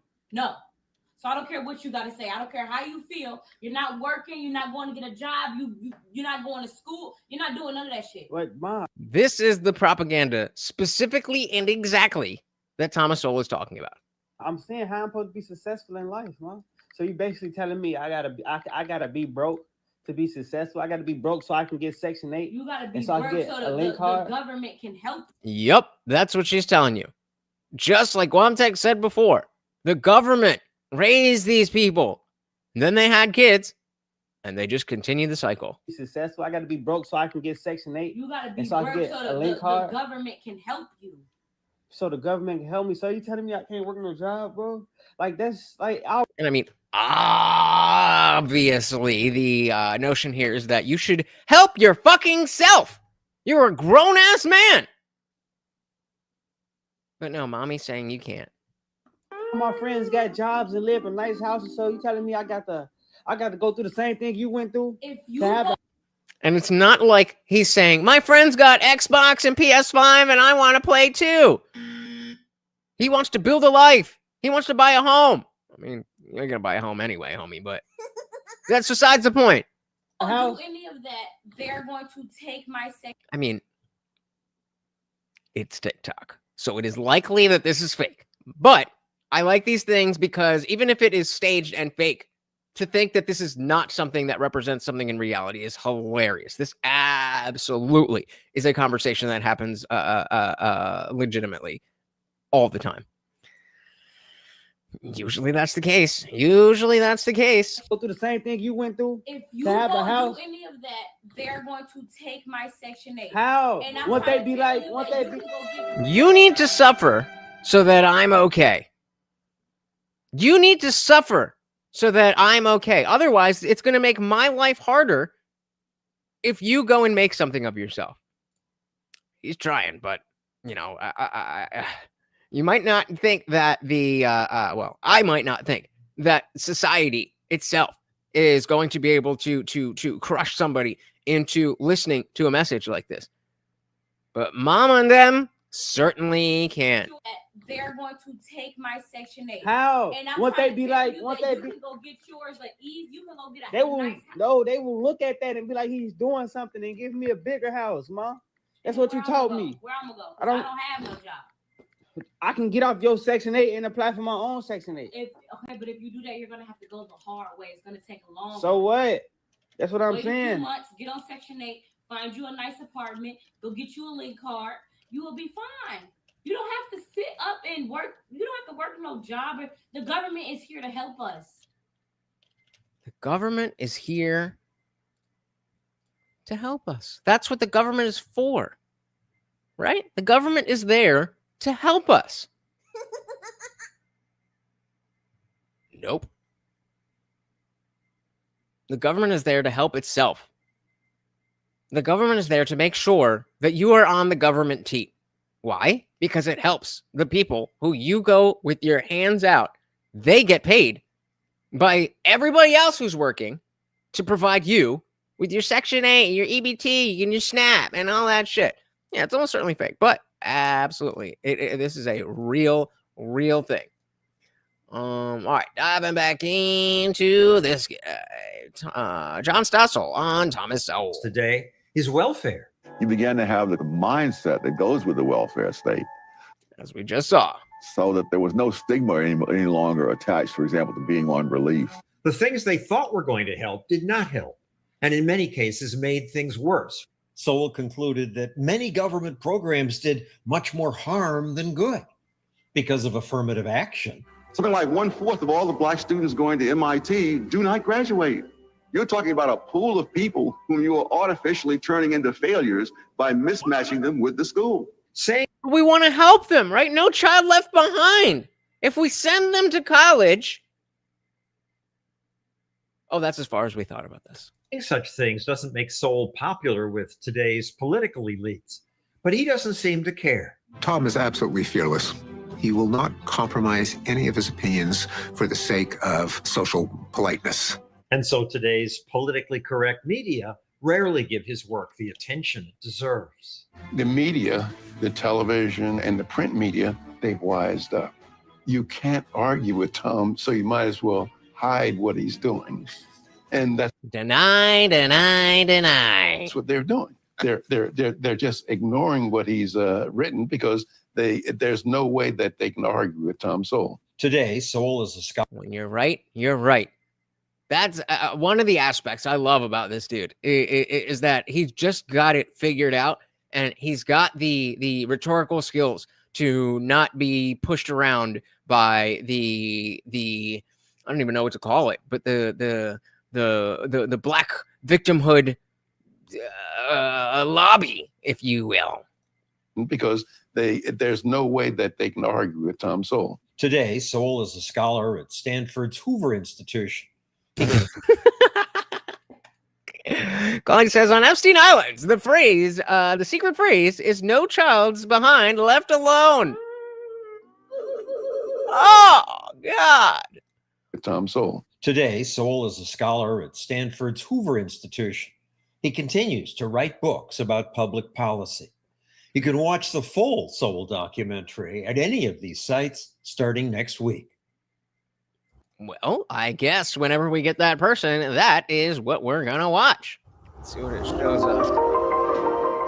We got a bunch of other shorts to watch, but let's see what the algorithm shows us.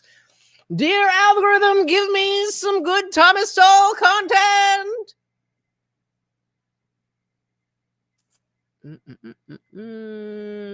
From 95, we can go 95. I kind of want to see Sowell in 95. So this is the is it this one? I don't know. It was one of these. It was one of these that I was going to jump to, but I like this. This is from 1995. Let's see what he was saying in 1995. Oof is right. All right, let's keep it going. And guys, don't forget about Morty. He is hungry. We are already halfway to the swell goal.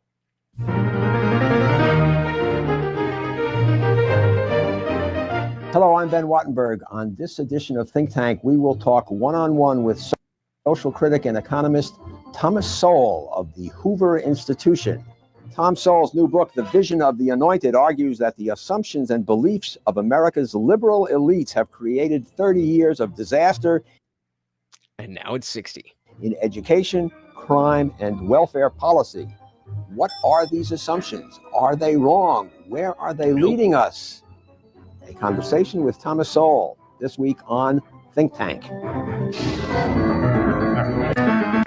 At the Joining us today is Thomas Sowell, a senior fellow at the Hoover Institution at Stanford University.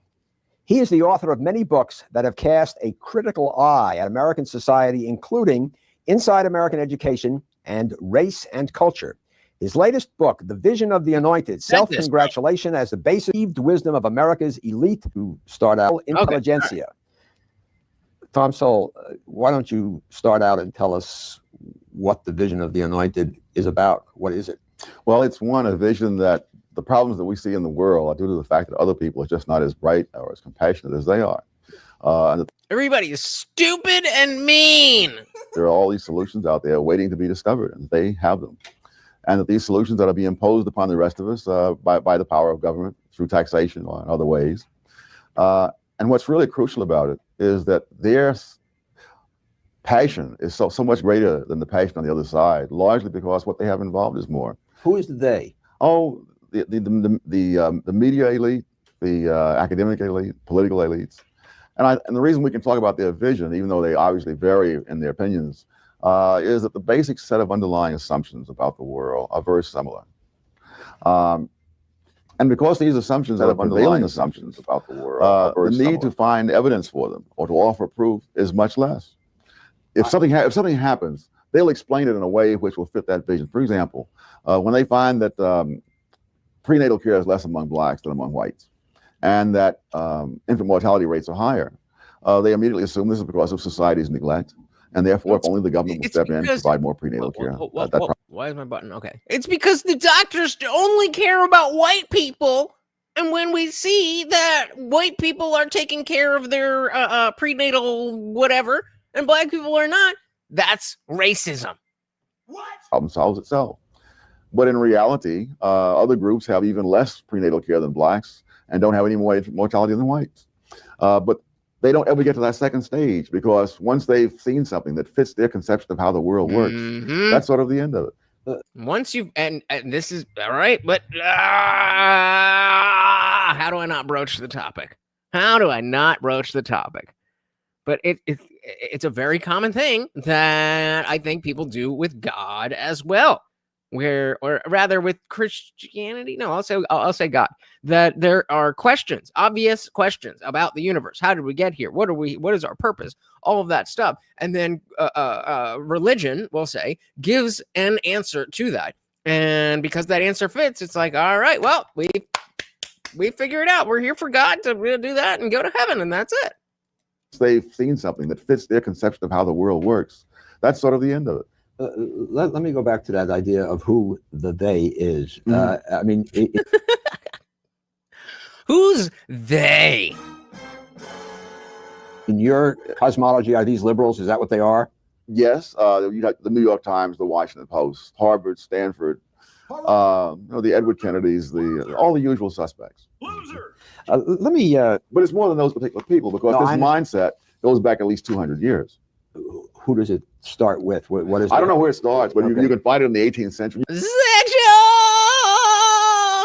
If you read William Godwin, Inquiry Concerning Political Justice in 1793, you have the whole vision laid out just as it was in the 1960s. But the 1960s were a crucial point, because that's when this vision became dominant. Yep. Well, I said all religions do it. Born into a ridiculous conglomeration of baseless assertions accompanied by limitless confidence. Bingo. Yep. Shout out to Yay.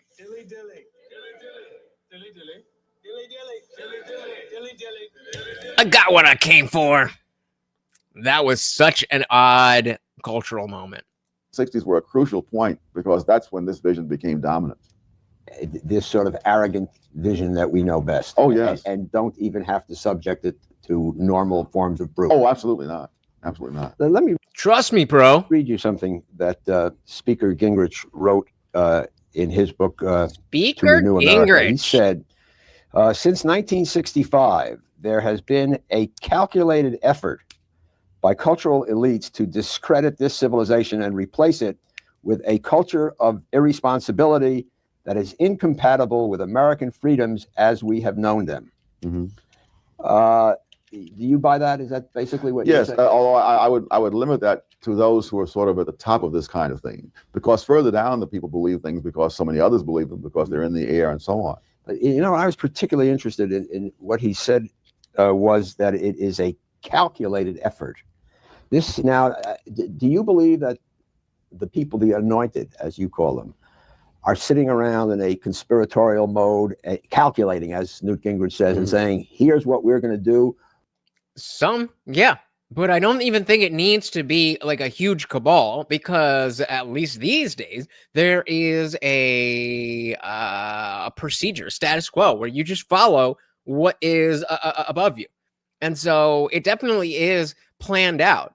Like the most recent example, people are talking about how the distraction of the Russiagate files that Tulsi dropped, where it says that Obama and Clinton completely did the whole thing. Like, yeah, that's a big deal, but also it's very clearly a diversion from the Epstein stuff. There's always a plan. Mode, calculating, as Newt Gingrich says, and saying, here's what we're going to do. Or do you just think they're wrong and this is what they believe, and they have this certain arrogance about it? Because it's two very different ideas. How did you not see the yay moment on Timcast? I mean, we got. How are you not a fan of Thomas Sowell? Oh, because you're racist and you think black people are inferior. Got it. Okay, no problem. But welcome to the party. No, I'm not doing that. I'm just kidding. But I can only see that you would not be a fan of Thomas Sowell because you believe in the idea of systemic racism and all the types of oppression that the blacks talk about. And they're wrong, but we have to. I mean, you can't not. Yay on Timcast. Freedom of speech, and that's what makes me the only. Oh, sorry. Freedom of speech, and that's what makes me the only American that we know that really deserves to run the country, because everyone else, your boy DeSantis, Trump, Nick's like, yeah, whoever they raise in a petri dish over on the Democrat side is going to play the game. Look, and, like, here's what I was trying to get yeah. to. You went right into the anti-Semite thing. I think it's something that should be talked about. But if you start bringing this up, you're going to ask my opinion on it. I'm going to disagree with you. I didn't ask your opinion on it. You jumped into it. But I don't care about your opinion. I like your opinion on how we win an election, but I don't care about anybody's opinion, bro. I lost. They tried to put me. That's why. I'll leave that there. You win an election. You should. If you care about politics, you've got to care about other people's opinions. That's what politics is. Let's make this, make sure we are properly marked as a side quest. On it. You jumped into it. But I don't care about your opinion. I like your opinion on how we win an election, but I don't care about anybody's opinion, bro. I lost. They tried to put me in jail. They blocked $2 billion I had. Like what I told Farrakhan, I said, look, is it anti-Semitic for me to say his name out loud? Like I the told minister. Yeah, the minister. Like I told Obama met with him too. Oh, he was, yeah. Oh, when Milo was still thinking that he could make a comeback. Poor Milo. The minister. Like I told Obama met with him too. Oh, he was, yeah. I mean, the Jewish people allowed Obama to meet with the minister. So Farrakhan said, well, did he have the money? The contract for the next 4 years, if I hadn't done anything, would have been $500 million a year for 4 years. What I was fighting for was the IP, so my children could, I'm sorry, just sometimes I think about 7 thoughts at one time, because anything I see, I come up with like 7 answers to it and then just choose what it is. But the thing is, when I said my children, the reason why my brain kind of blocked, because it's like God is saying, your children are going to be okay. Baby mama's got money, right? God is remember what I was just saying about believing God. Using me. He's breaking me down, removing all of the richest person, all of this, so I can serve him. And the more and more those things are taken away from me, the more I can be empty and be a vessel and be able to be used. And right now it's like, you're not going to take, if we can't, you're not going to take my pain away, right? The Jewish people say, it's the Holocaust, this happened, and you can't say anything about it. We can't take their pain away. No one's going to denounce the fact that they tried to lock me up. That's what, because every time I'm just holding stride, and it's like, I thought I was more Malcolm X, but I find out I'm more MLK, because as I'm getting hosed down every day by the press and financially, I'm just standing there. And when I found out that they tried to put me in jail, it was like a dog was biting my arm, and I almost shed a tear, almost, but I still walked in stride through it. Yeah, I think Okay. Cool story, bro. they've been extremely unfair to you. Who was they though? We can't say who they is. Corporate Can we? press. I couldn't even make it past that moment. All right. Let's let it play. I think they've been extremely unfair to you. Who was they though? We can't say who they is. Corporate Can we? press. I'm not using I don't use the word as the way I guess you guys use. I'm talking It is about them though, isn't it? I mean, because because when you think about it, consider it. In 2018. What do you mean it's not? What do I mean? Like, okay, so how about you leaving? Are you afraid of the press? He's gone. I'll say it right now. You guys want to bring that stuff up, and then have think the we're not going to have a conversation. Have the discussion. Epstein didn't Epstein himself. Luke is a fucking dick, but he's a great reporter. You think he's going to come in here and say, here's my pain, here's my suffering. I'm going to say, I hear you. And then he's going to say, and it was Jewish people. And I'm going to be like, okay, but don't you consider it? I'm not going to do this. I refuse. Make sure he's cool. All right, go for it. Luke and I will have a conversation. And that was smart on Milo, because now Nick's just sitting there. So I can't say I'm surprised. What do I even do other than Tim getting pressed? Or Kanye getting pressed? ask him? Please elaborate on this. Are you referring to individuals, or are you quite literally blaming an entire group of people for the fact that powerful individuals are causing you harm? Yep, an entire group of people for the fact that powerful individuals are causing harm. I really wanted to ask Nick about his thoughts about MLK, because I know they contradict his comments about that. But again, these are mass generalizations that don't really help anyone in my perspective. They just kind of sound like their opposition. They sound what they're kind of going against, the woke mob that's always saying white men are responsible for everything. When I see people just use generalizations, it kind of cheapens the conversations. It cheapens a dialogue that we could have here that I was planning to talk to Ye about, specifically bringing up like, hey, let's actually talk about this in a real concise way. Let's not get emotional. Let's not walk out of here. Let me tell all you guys outright. I said, this is going to be a big issue. Before the show, obviously, people are going to bring up the questions of anti-Semitism. Why don't we talk about the news? I want to hear what happened with this meeting. I want to understand what Ye 24 is. And then we can do a longer conversation about any of that stuff. And Ye literally in the first 5 minutes says, no, I want to talk about a group of people and point to them. Whatever, man. You want to know why? Look. But I don't care about anybody else's opinion. Matthew said a handful of random Jewish people did bad shit to Ye. So obviously it was all essentials. Of course, that's how logic works, right? Yeah, you're not going to sit here and you're going to walk out of the room. You're free to do so, man. But literally, I said a couple sentences about, I don't think that's fair. Yeah, he literally was saying, I don't think they've been fair to you. And then you got tripped up because he wouldn't say, Did I insult the man? He seriously can't handle? He can't handle it? He also left during the Pierce Morgan interview he did, but he came back. So again, we should be able to have this conversation.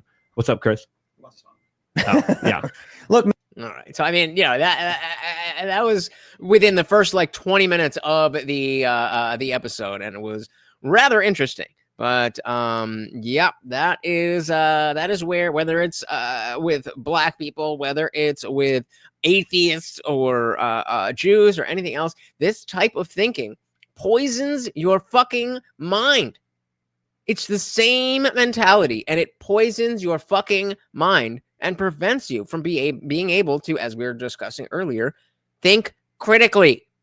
You might have a nice high IQ, but that don't mean shit if you can't think for yourself. Shout out to Dylan Soup. Welcome to the party. Right? Wouldn't you? All right, let's dive back in.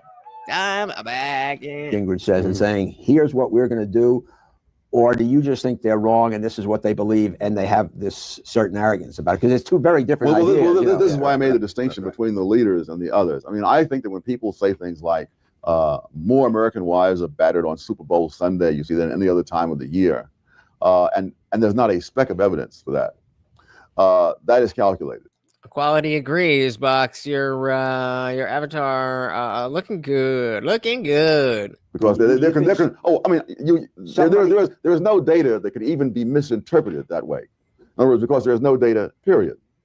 But really, Box, could you articulate why you're not a fan of him? And so, yes, but I think that 99% of the people who believe it are not calculating. Mm-hmm. I think one of the reasons that it flies without even being challenged for evidence is that there is a certain vision of how the world is, and in that world, men are oppressing women, and therefore, when you say something like this, it fits the vision, and that's the end of it. There's no demand for evidence. You have in your book sort of a series toward the beginning of how the actual process works of forming one of these ideas and selling it and rejecting the proof. Maybe you could just kind of march us through this as a model of it. All right, there's a 4-stage pattern. And in the first, all right, 4-stage pattern. A 4-stage pattern is what I call the crisis. The crisis. And so we're hyped to believe that something is a terrible crisis for which something must be done. So they introduce a problem that must be solved. What was fascinating to me in doing the research for the book is that very often the thing that's said to be in crisis has often been getting better for years on end, but that gets ignored. In the second stage, for example, infant mortality, to use one of the I'm thinking about teenage pregnancy and venereal disease. Those things were getting better. Teenage pregnancy was going down for more than a decade before sex education was introduced. Venereal disease, syphilis in the 1960s had only half the incidence that it had in 1950. So all these things are going down. Yet we've said. Chloe's asking, Box, is it because are you not a fan because the word fan is short for fanatic? I'm going to say, I'm going to speak for Box and probably say that's not the reason why, but let's hear what he has to say. And again, guys, yes, the more you chat, the more XP you get. Click the top fan thing at the top of the chat. If you get the top fan on 5 different streams, then you get free merch from TheIndianJesus.com. The more you talk, the more you win. Only half the incidents that it had in 1950. So all these things are going down, yet we're said to need sex education to deal with this crisis, which is then manufactured. And again, this is where the calculated part comes in. Now, 99% of the people who hear this don't know that. But the reason they accept it is because they also share the same vision. And because this is consonant with that vision, they don't have to ask for evidence. All right, so what's stage 2? That stage 2 is the first one. Right, so, good job, Ben. Nice reminder. So we want to recap. First stage is create a crisis. There's a crisis. Yes. Establish a crisis, usually an artificial one. Yes. False. Then stage 2 is the solution. You have a solution for this crisis. In this case, you have sex education in the schools. And then at that point, you say, if we do this, this will lead to beneficial result A. The critics say, no, it'll lead to detrimental result Z. Stage 3, you put it into the results. You put it in, and directly you find detrimental result Z, namely venereal disease and teenage pregnancy take off into the stratosphere. And then stage 4 is the fascinating part, in which they simply say, no, that doesn't prove that this was a bad policy, because there are many factors. There's complexity. It's simplistic to blame it on this. But they run through this routine on so many different things, including crime. Similarly, they said, in 1960, Judge Bazelon said we just desperately need to have some kind of change in the criminal justice system. Now, in 1960, there were fewer murders than there had been in 1950, 1940, or 1930. But again, that was completely ignored. And so now we have the revolution in the criminal justice system. People say, no, if you have to put these new things in, there'll be more crime than before. They put them in. Almost instantly, the declining crime rate turns around and heads up again. Yep. So Box said, yeah, you're going to say more, but are you going to say more?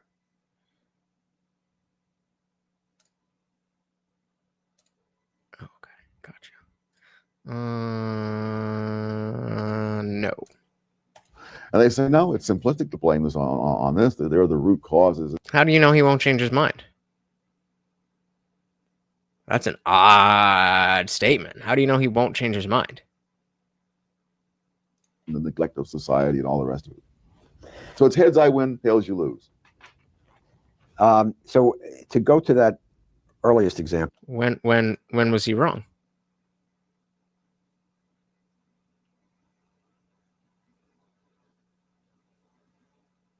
I mean, I'm genuinely asking. This is the first time I'm doing more than anything close to a deep dive.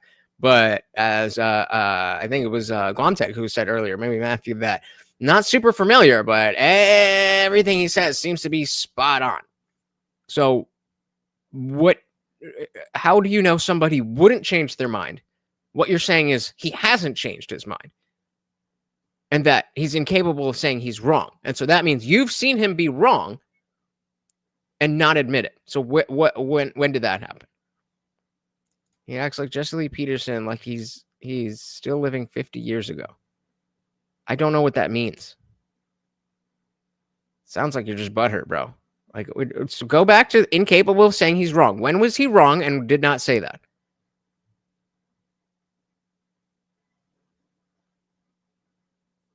I know he did a big debate with Cornel West. I wasn't fully able to find that, but I'm sure we could, if you give me something, I'm sure we can find it. Unlike what you're accusing of Thomas Sowell, I am willing to change my mind. But I don't believe that you have anything to base this on. And I feel like you just disagree with him. And then you want him to agree with you. But he doesn't. And so then you say he's incapable of saying he's wrong. But in order to make that judgment, you have had to have seen him be wrong and not say it. Yeah, that doesn't give any more information than this. I don't know what you think of Jesse Lee Peterson. I'm asking what you think of Thomas Sowell. And you said he's incapable of saying he's wrong. So just you don't need to say any other things about Jesse Lee Peterson just stick with one point at a time. When was he wrong that he was not willing to say so? Well, that you gave, you think the increase in venereal disease was caused by sex education? I don't have to even say that. I don't even have to believe that. All I have to say is do you? Oh, I think it's hard to explain otherwise. I mean, you don't get social changes that drastic in a few years without some particular cause. But like the transes. The argument doesn't depend on that at all. The point is they created the crisis artificially. The evidence shows there was no crisis. And you're gonna die if you don't cut your dick off. But they would not even subject it to any empirical test. If they want to show some other factor came in and really caused this, I'm happy to hear that. Now, why would a group of liberal intellectuals or politicians or media stars or whatever, why would they sit around and decide to dismember or dilute the criminal justice system if they thought in advance that it would raise the amount of criminality? Oh, they didn't think that. But the point is, they just thought wrongly that it would help. Yes, but it would also give them an enormously larger role than they had before. I mean, a judge who just sits there and applies the laws that have been passed by the legislature has a very minor role. But if he takes the expansive judicial activist role, then of course he's on the leading edge, and he can look for the hosannas and all the rest of it from the sideline. I mean, for that matter, show me where Jesse Lee Peterson was wrong. How does this play out in the realm of something else you have written about, which is affirmative action? Exactly. How does that process? What's the 1, 2, 3, 4 on that? I haven't worked it out. We was kings. Like that, but certainly there is no interest whatever in finding out empirically whether things have been made better or worse for minorities as a result of this program. And in fact, if you bring that, it's a political move, like it always is. It always is. It's the same playbook. This is 1995, and everything he's saying is completely relevant to today. I guess we're gonna assume that Box is not going to answer the question, and that I am right, and that he just doesn't like that Thomas Sowell and Jesse Lee Peterson, for that fact, can debunk the notions of systemic racism, and he believes in systemic racism, and that's mean. That's what I'm left to gather. Yep. Beta. That's Jesse Lee Peterson. Beta. Evidence, they'll say, but things would have been even worse had we not done this. Similarly with the war on poverty, you can show how dependency on government was going down, poverty was going down before this program was ever put in. And within a few years, dependence on government was going up. And after a few more years, the absolute number of people in poverty was going up. Yeah, I read that in your book, but the absolute number of poverty is not the relevant data. The relevant data would be the rate of poverty. Even that right there, that level of pushback. I don't even Yeah, this was on regular TV, I think. Right. Even that level of pushback is not something that you would ever see with somebody who is of this stature being interviewed in this context, unless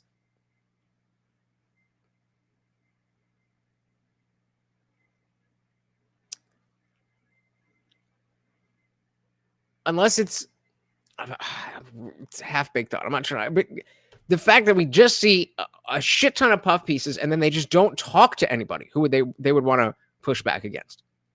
Just a little pushback. The absolute number of people in poverty was going up. Yeah, I read that in your book, but the absolute number of poverty is not the data. The relevant data would be the rate of poverty. So that's a really engaged pushback that you just don't. It sticks out to me as somebody who lives in 2025 and didn't pay attention to politics until the last 10 years. You don't see that. The rate of poverty, in fact, in the 1970s, I worked for President Johnson, so we have to establish. Yes. You know, so I mean, the line we took was that during the 1960s, during the Kennedy Johnson administration, poverty did in fact go down sharply, and then the rate since then, not the absolute number because the country has grown larger, the rate has sort of bounced around at about flat, somewhere between 12 and 15. Yes, but don't forget, this was sold to the country, not on the grounds that if you transferred money from A to B, that B would have more money. That was not the argument. The argument was that dependency would be reduced, that you would, quote, invest in people, as Bill Clinton is now saying, now that people have forgotten what was said in the 60s. This will then, you give them job training and all those kinds of things, parenting skills, the whole bit. And this. What would they need that for? This will then be an investment that will pay off in the future because there'll be fewer people dependent upon the government than there were before. And I go through a great number of people from John F. Thank you, Equality. You have a good one. Kennedy, Lyndon Johnson, the New York Times, again, all the usual suspects. Said all these things. Lyndon Johnson was not a usual suspect, Tom. Well, he was the primary suspect. All right. But the fact is that was never tested.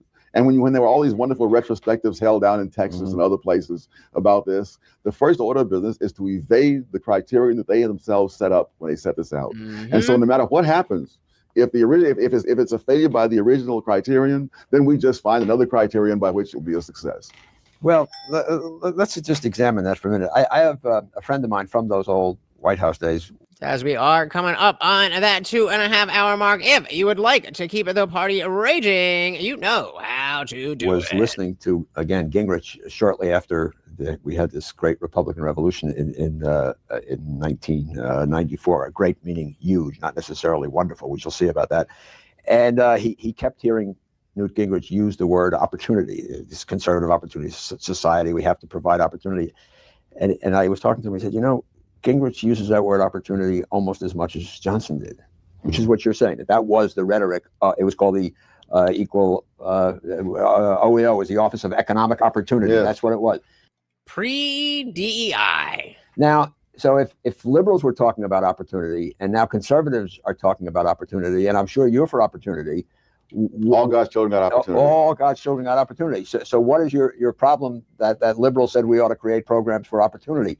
Because they want equality of outcome. And in point of fact, I mean, I don't know what these programs were in 1995, but based on the way the conversation is going, it seems to be pre-DEI. I won't say play devil's advocate, because I mean a lot of the things that came out of the Great Society. I mean, building all those junior colleges and community colleges. Oh, I would disagree entirely. I think that was a tragedy of the first magnitude. That was a tragedy. Yes. Why is that a tragedy? You have millions of people who have absolutely no desire for an education, using up billions of dollars of the taxpayers' money, and not only not getting an education themselves, making it more difficult to give an education to those people who came to college with an idea of getting one. Now God damn. Yeah, this guy needs to tell himself that he's wrong. 30 years ago, he said this. 30 years ago. I was barely out of diapers when he said this. And yet here we are. Exactly what he said. Exactly to a T. Why is that a tragedy? You have millions of people who have absolutely no desire for an education, using up billions of dollars of the taxpayers' money, and not only not getting an education themselves, making it more difficult to give an education to those people who came to college with an idea of getting one. Now, you say they have no desire for education. I mean, nobody is herding them into these community colleges and into the junior colleges and into the state university. I mean, they have a desire, obviously. No, they do not, obviously. Shout out to Guamtech. Thank you, brother. You have a good one. There's lots of things going on in those places that are not education. I mean, where else can you find so many young people of the same age and opposite sex in one place? A nice, convenient place to be. But anyone who is taught in a lot of these places, this ferocious desire for education as such is not terribly visible. This is something that I noticed around the time that, going to college started to be a normal conversation around my peers. And I noticed that, people older than me were never talking about the education. Whenever, when I was in high school, the kids that were a few years older than me that graduated, they go to Rutgers or whatever, and they can come back and they're talking about their experiences. They're talking about the parties. They're talking about the dorms. They're talking about the drinking. They're talking about the girls. The classes, nothing. Now, of course, it's not as exciting to talk about, well, I learned about this instead of like, there was 500 people. I get that. But nothing.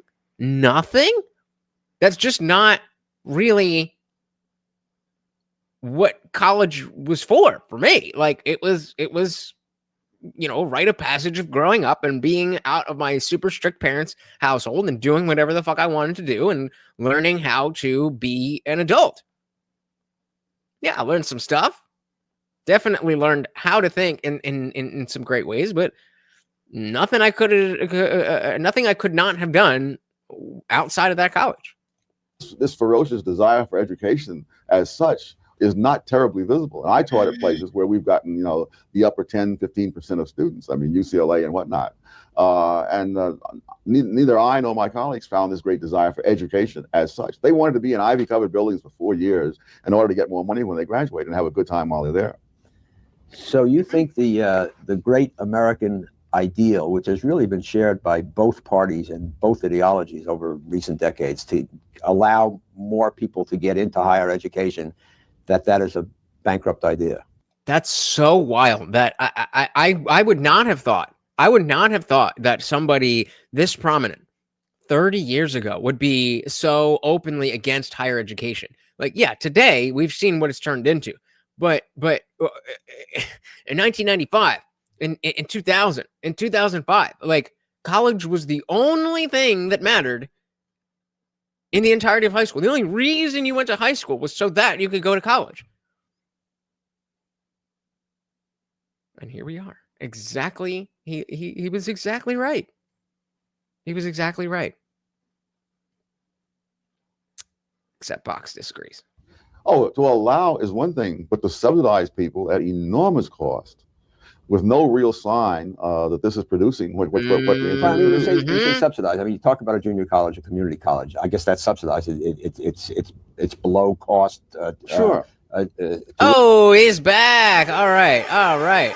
So Thomas Sowell's the best thing ever. He's never been wrong. He's the best thing since sliced bread. Oh, so you're one of those people. I mean, I knew you had different opinions, but I didn't realize that you were somebody who would just fold when you just didn't. You're admitting that you were just saying bullshit.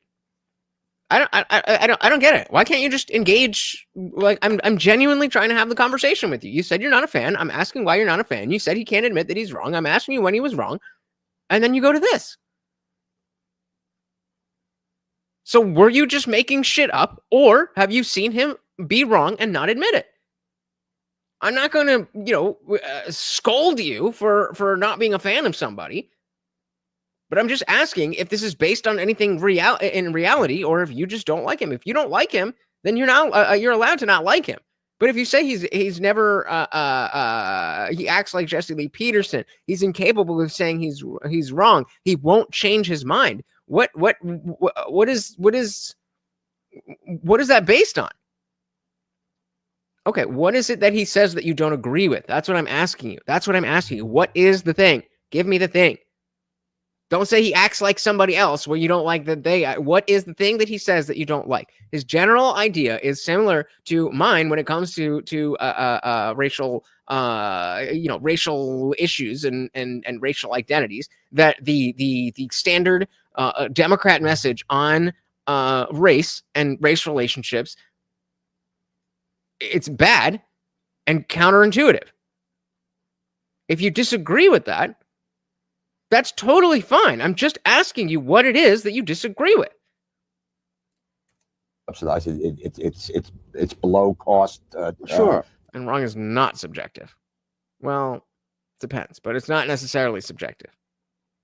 I would argue that in most cases, right and wrong are I mean, obviously, in the grand scheme of the universe, right and wrong don't actually exist. But in the shared the shared reality that we that we share, there clearly is. It is definitely wrong to murder somebody.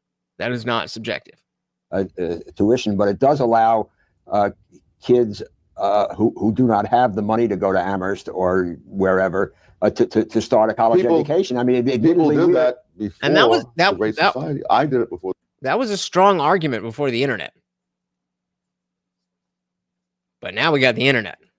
The Great Society.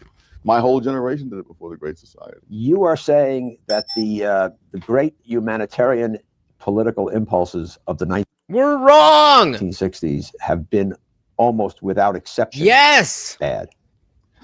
Well, there have been some good ones, but I'm saying that we said almost without exception. The assumption that on the education front, I mean, I would defy you to find a large number of people who've actually taught these students who really think that they're out there thirsting for knowledge.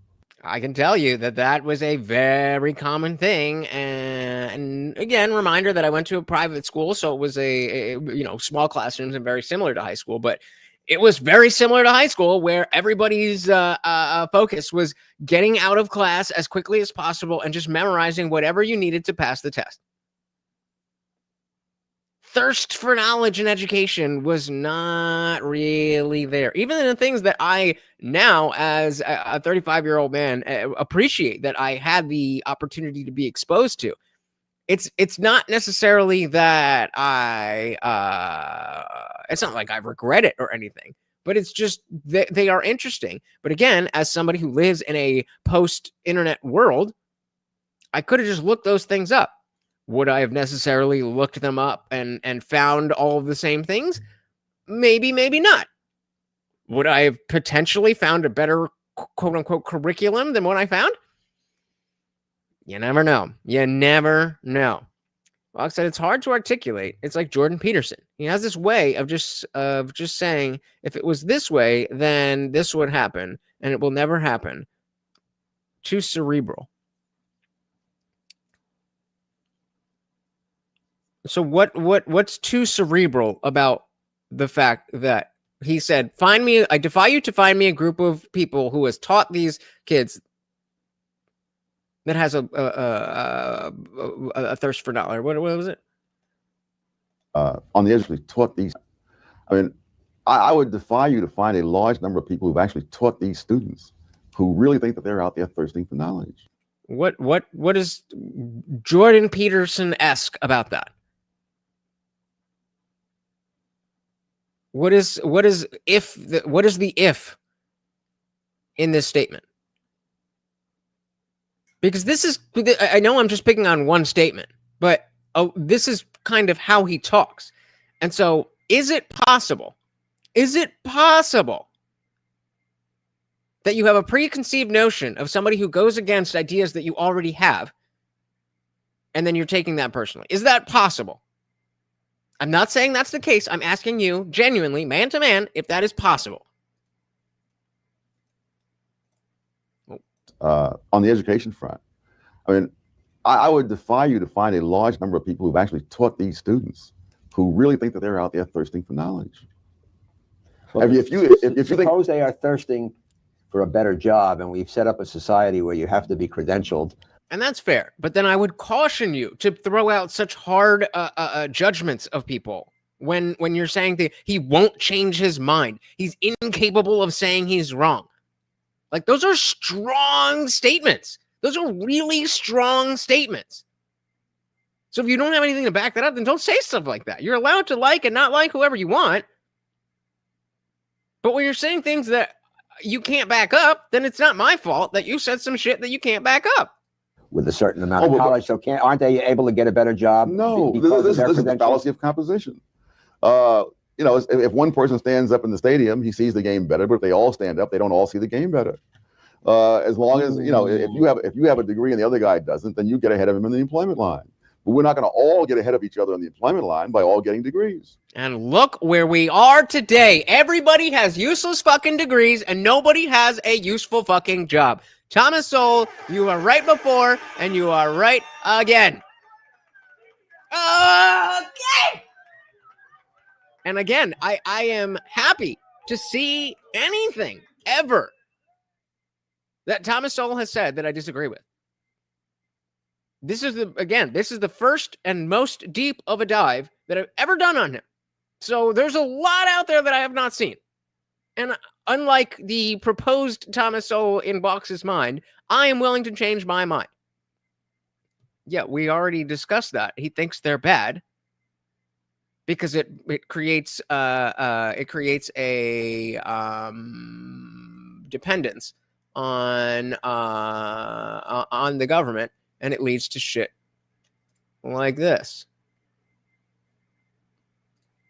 You go get a job, they're going to take not getting no job. If you go get a job, same with free healthcare. My Section 8. It leads to this. Then you won't be able to get no Section 8. You're not going to get no job. They're going to count your income against my Section 8 and my link card. You're not working. No. So I don't care what you got to say. I don't care how you feel. You're not working. You're not going to get a job. You're not going to school. You're not doing none of that shit. That's good parenting. And what was the reason? What was the reason for all of this? What was the reason behind this mentality? EBT, WIC, SNAP, and Section 8. You're not working. You're not going to get a job. You're not and free healthcare. Going to school. You're not doing none of that shit. But Ma, I'm saying how I'm supposed to and Link be successful in life, Ma. So you basically telling me I gotta be broke to be successful. I gotta be broke so I can get Section 8. Okay, fine. But now you're moving the goalpost. We asked him about. He was asked about EBT, WIC, and welfare in general. And then he was given. He gave answers, and we got to hear. And so he was right. So, like, if somebody has opinions that are too libertarian for you, then okay. But what is he wrong about? He said that it would lead to this, and then 30 years later, we have a video of it happening. And whether it's a real video or a fake video, the fact of the matter is that this absolutely represents how people think. So he was right. Hey, a shout out to Funk Master General. Didn't want to mess up or didn't want to mess with the top fans. He is so cautious. He's so, I can't even think. He's so generous to everybody. And sent it through the Cash App. Another $20. Thank you, thank you, thank you. So very, very much. Of course, a treat for Morty here. See, he fell asleep. He died. He died. You lazy bitch. There you go. There you go. Thank you, thank you, thank you so very, very much, sir. Guys, that gets us $5 from the Swole goal. $5, and the party rages on. So the government can help you. Yeah, it should piss you off, Box. It should piss you off. Because of exactly what Thomas Sowell said. So I can get Section 8. You gotta be so broke so the government can help you. So the government can help me. So you telling me I can't work no job, bro? Yeah, it's almost like these programs are not good for society, like Thomas Sowell said 30 years ago. Like that's like all my friends got jobs and live in nice houses. So you telling me I got to go through the same thing you went through to have a house? And again, I brought up when we watched this before, he's not saying, oh, my friends got a PS5. All my friends go out to the club. He's talking about being a productive member of society. And Mama said no. Because of exactly what Thomas Sowell said 30 years ago and more. Also, so you telling me I got to go through the same thing you went through? If you to have a don't house? do any of that, they're going to take my Section 8. How? And I'm Won't trying they to be tell like? you Won't that they you be? can go get yours at ease. You can go get a They will. Here we go. $5 hits the goal. $5 hits the goal. Buck said, I know this life. Don't mean we don't help people that need helping properly. Agreed. But the argument here is that creating circumstances for people to think like this is not helping them at all. This is the same thing as you see a heroin addict on the street. It's like, oh my God, I'm dying. I'm withdrawn. And you're like, oh, well, I just want to help people. So I just give them more heroin. That's not how you help a heroin addict. And you know that. But for this, it's different. Why? Because they're black. Come on, man. You're smarter than this. You're smarter than this. You know that just enabling people is not helping them. Apply for food stamps, got $60 a month. That shit was motivation. Then there's this lady. Bingo. And do you think, because I know what I think about you, but do you think that if you didn't get that $60 a month, that you'd just be like, well, I'm just going to go live on the streets? Or would you have figured something else out? Because I'm sure $60 a month didn't pay for everything. And so maybe not everybody is like you. Maybe you are a better person than you're giving yourself credit for. And not everybody is as responsible. And not everybody has the desire, clearly, to be a productive member of society. Which one do you think is more common of the people who are on welfare for a long time? Any type of welfare for a long period of time? People like you or people like her? Let's say 2 years or more. Exactly. No, they will look at that and be like, he's doing something and give me a bigger house, ma. That's what you taught me. Where I'm gonna go? I don't have no job. I can get off your. Well, that was your fucking problem. Section 8 and apply for my own Section 8.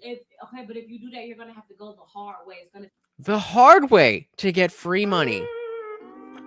You can't make this shit up. take a long. So what? That's what I'm Wait saying. a few months, get on Section 8, find you a nice apartment, go get you a link card. You'll be fine. You don't have to sit up and work. You don't have to work no job. The government is here to help us.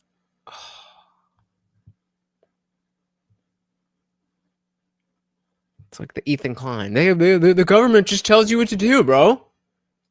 Like, oh my God. Where's that other window? Where is it? This one? Oh, this one. Okay. All right. Well, oh, thank you, Funkmaster, out sponsoring yourself. The party rages on. So this whole idea that I guess, again, both liberals and conservatives are saying is that at this particular moment, 1995, we have to get more people into the education system because that's the way to compete. And we look at the data and we see that the people with more education. And I mean, even that notion that if you are above the rest because you have a degree, and then everybody has a degree, well, then you're all then nobody's special. Are earning more money than ever before relative to the people with less education. That's all a fallacy of everybody standing up in the stadium. People who fly on the Concorde, kids who've flown on the. I can, and Box, I completely agree with you. The problem is that the desire to grab on to the first idea that seems like maybe on paper it would work, because maybe it'll work. When it doesn't work, there's not I mean, ironically, you're saying that people are not willing to change their minds, but ironically, people want to help, so they implement this policy, and then the policy doesn't help and actually makes things worse. But because we want to be nice, we keep giving the heroin addict heroin. Who is nicer? The person who slaps the heroin addict in the face and throws him in the car and drives him to rehab? Or the person who wakes up early every day to make sure they're there at the corner so that they can buy heroin for him? Who has more empathy? Who has better empathy? If you can tell me why those situations are different in the context that I'm talking about, then I'm happy to change my mind. But I think they're the same. Concord undoubtedly will make more money than kids who've only gone on buses. That does not mean that we put a lot of people on the Concord, we're going to raise the national income. But we would increase the revenues of the Concord. Yes, and which they desperately need, of course. Right. But that's another story. All right, now, and just shout out to United. Welcome to the party. Guys, remember, we are $5 away from the Squogo. You date the full-blown nature of this situation sort of in the 1960s. Is that right? Yes, I mean, everyone on the conservative side Genesis is mid-1960s. That's when the world started. I mean, and I'm not arguing with that. Well, that's necessarily. I would say the fall in the garden. Right. Okay. Right. Now, since the 1960s, the United States of America has won the Cold War, remained while a lot of people, including mostly conservatives, are saying, "Oh, America's lost its nerve," and because we're I don't think that was mostly conservatives. Well, I recall. Wait, what did he say? Nerve, and because we're I don't think that was mostly conservatives. I don't think that was mostly conservative. Well, I recall an issue of the public interest in the mid 1970s saying, "Has America lost its nerve?" A whole bunch of conservatives saying, "Oh my God, it's terrible." This is Jimmy Carter's era. What exactly? What was the? Since you guys are a bit older than me, what is the exact? What exactly does that mean? That it lost our America's lost its nerve. What was that in reference to? Was that like a military thing, or what was that? And what did that mean? A whole bunch of conservatives saying, "Oh my God, it's terrible." This is Jimmy Carter's era. Well, maybe that's right. Since this terrible event 30 years ago, when the 60s dropped upon us, we've won the Cold War. We've continued to grow in affluence, in professional skills. We have absorbed about 20 million immigrants. We are the wealthiest. When America was at its peak. Freest country in the history of the world. You would agree with all of that, roughly. Well, I disagree entirely with your base period. It's your base period. You established in 1960s. No. I'm saying all those things that you talk about began long before the 1960s. They faltered to a great extent under Jimmy Carter. They were resumed with renewed vigor in the 1980s under an entirely different kind of vision. But I'm talking about the social decline of the country, because the social decline is all the more striking because here is a country. It depends on who you are. Depends on who you are. Peak for overall was absolutely the 90s, maybe the 80s, no question. 80s or 90s, no question. That is prosperous. You can't blame the crime rate on the fact that there's more poverty. There's less poverty. There's more. Poverty doesn't create crime. Crime creates poverty or drives poverty. Affluence. It's not due to foreigners because, as you say, we've won the Cold War. All the normal things that you might blame all this on aren't there. It's not because of diseases, because science has conquered more diseases. It's all because of self-inflicted wounds. And I'm saying these are the people who inflicted those wounds, and this is why we shouldn't listen to them anymore. And yet, we, the general we, listen to them for another 30 years. And here we are. What are the nature of those? AJW loves Thomas Sowell. I don't know what's the relevance here, but those wounds. Crime. No. Wait, what? What are the nature of those wounds? Crime. No. The disintegration of the family, the disintegration of the educational system. Yep. And it's not going to matter. We'll be like the man who gained the whole world and lost his soul. Is there a common root to all of those problems, other than you heard them from the anointed class? I mean, is there something? Yeah, but I mean, the actual institutional racism was kind of a black eye. No pun intended. Is it big government? Is that what? No. It's the notion that ordinary people cannot be trusted to make the decisions that they've been making, but these must be preempted either by judges. Okay, so we got a specific example. Okay, the anointed class. What do we? I'm going to back this up. Because I'm trying to understand. I'm not trying to challenge you and say no, you're so wrong. I'm trying to understand all of those problems, other than you heard them from the anointed class. I mean, is there? That wasn't. He didn't say that. There's something. Is it Yes, is yes, it, is yes. it big because government? Is it big government? Is that what? No. It's the notion that ordinary people cannot be trusted to make the decisions that they've been making, but these must be preempted either by judges in the case. Yeah, so it was the other guy who said the anointed class, and Thomas is saying, no, it's not an anointed class. Yeah, with the other guy. Thomas is on your side with this. Watch it again, dude. Watch it again.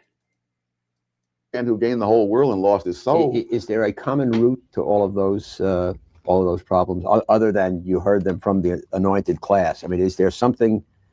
Is it big, Yes, is yes, it, is yes, it big because government? Is it big government? Is that what? No. So the question is, are you only saying this because you've heard other people high up who are saying this? He's not. Thomas Sowell is not describing anybody as the anointed class. The other guy is doing that. So I think you are projecting a little bit, my friend. You want to be right, and so you just pointed out something that you didn't like, and it wasn't him. You gotta take the L, brother. You gotta take the L. It sure can, but you keep bringing up specific examples, and those examples are not relevant. So it could be a general disagreement, but I don't think it is. I think it is you have a preconceived notion that you don't like Thomas Sowell, and probably like myself, you haven't done too much of a deep dive. You've seen clips and TikToks and shorts and Facebook quote posts, the back in the day, and you made up your mind about it. We all do it sometimes, but we need to be aware of the fact when we're listening to the man speak, to take his words based on his words, and the fact that he essentially predicted the future. I think is about what, though? What is it that you don't agree with him about? You keep bringing up things that are not things that he said or not things about his message. I'm not saying it's a personal attack. I'm asking you what it is that you don't agree with. And I don't think you know. I think you just don't like that he's not pro-black. Yeah, BLM. I think that's what it is. Feel free to prove me wrong. But so far, you've been proving me right. Is there something? Is it? Yes, is yes, it, is yes. it big government? Is it big government? Is that what? No. It's the notion that ordinary people cannot be trusted to make the decisions that they've been making, but these must be preempted either by judges in the case of crime, by the schools taking over the indoctrination of other people. So what does just being libertarian have to do with not being wrong, being a fart sniffer? You're grasping for straws. You're bringing it back to this because it's a vague thing that you're like, oh, I'm a liberal and he's too libertarian. But you're just saying that. That doesn't mean anything.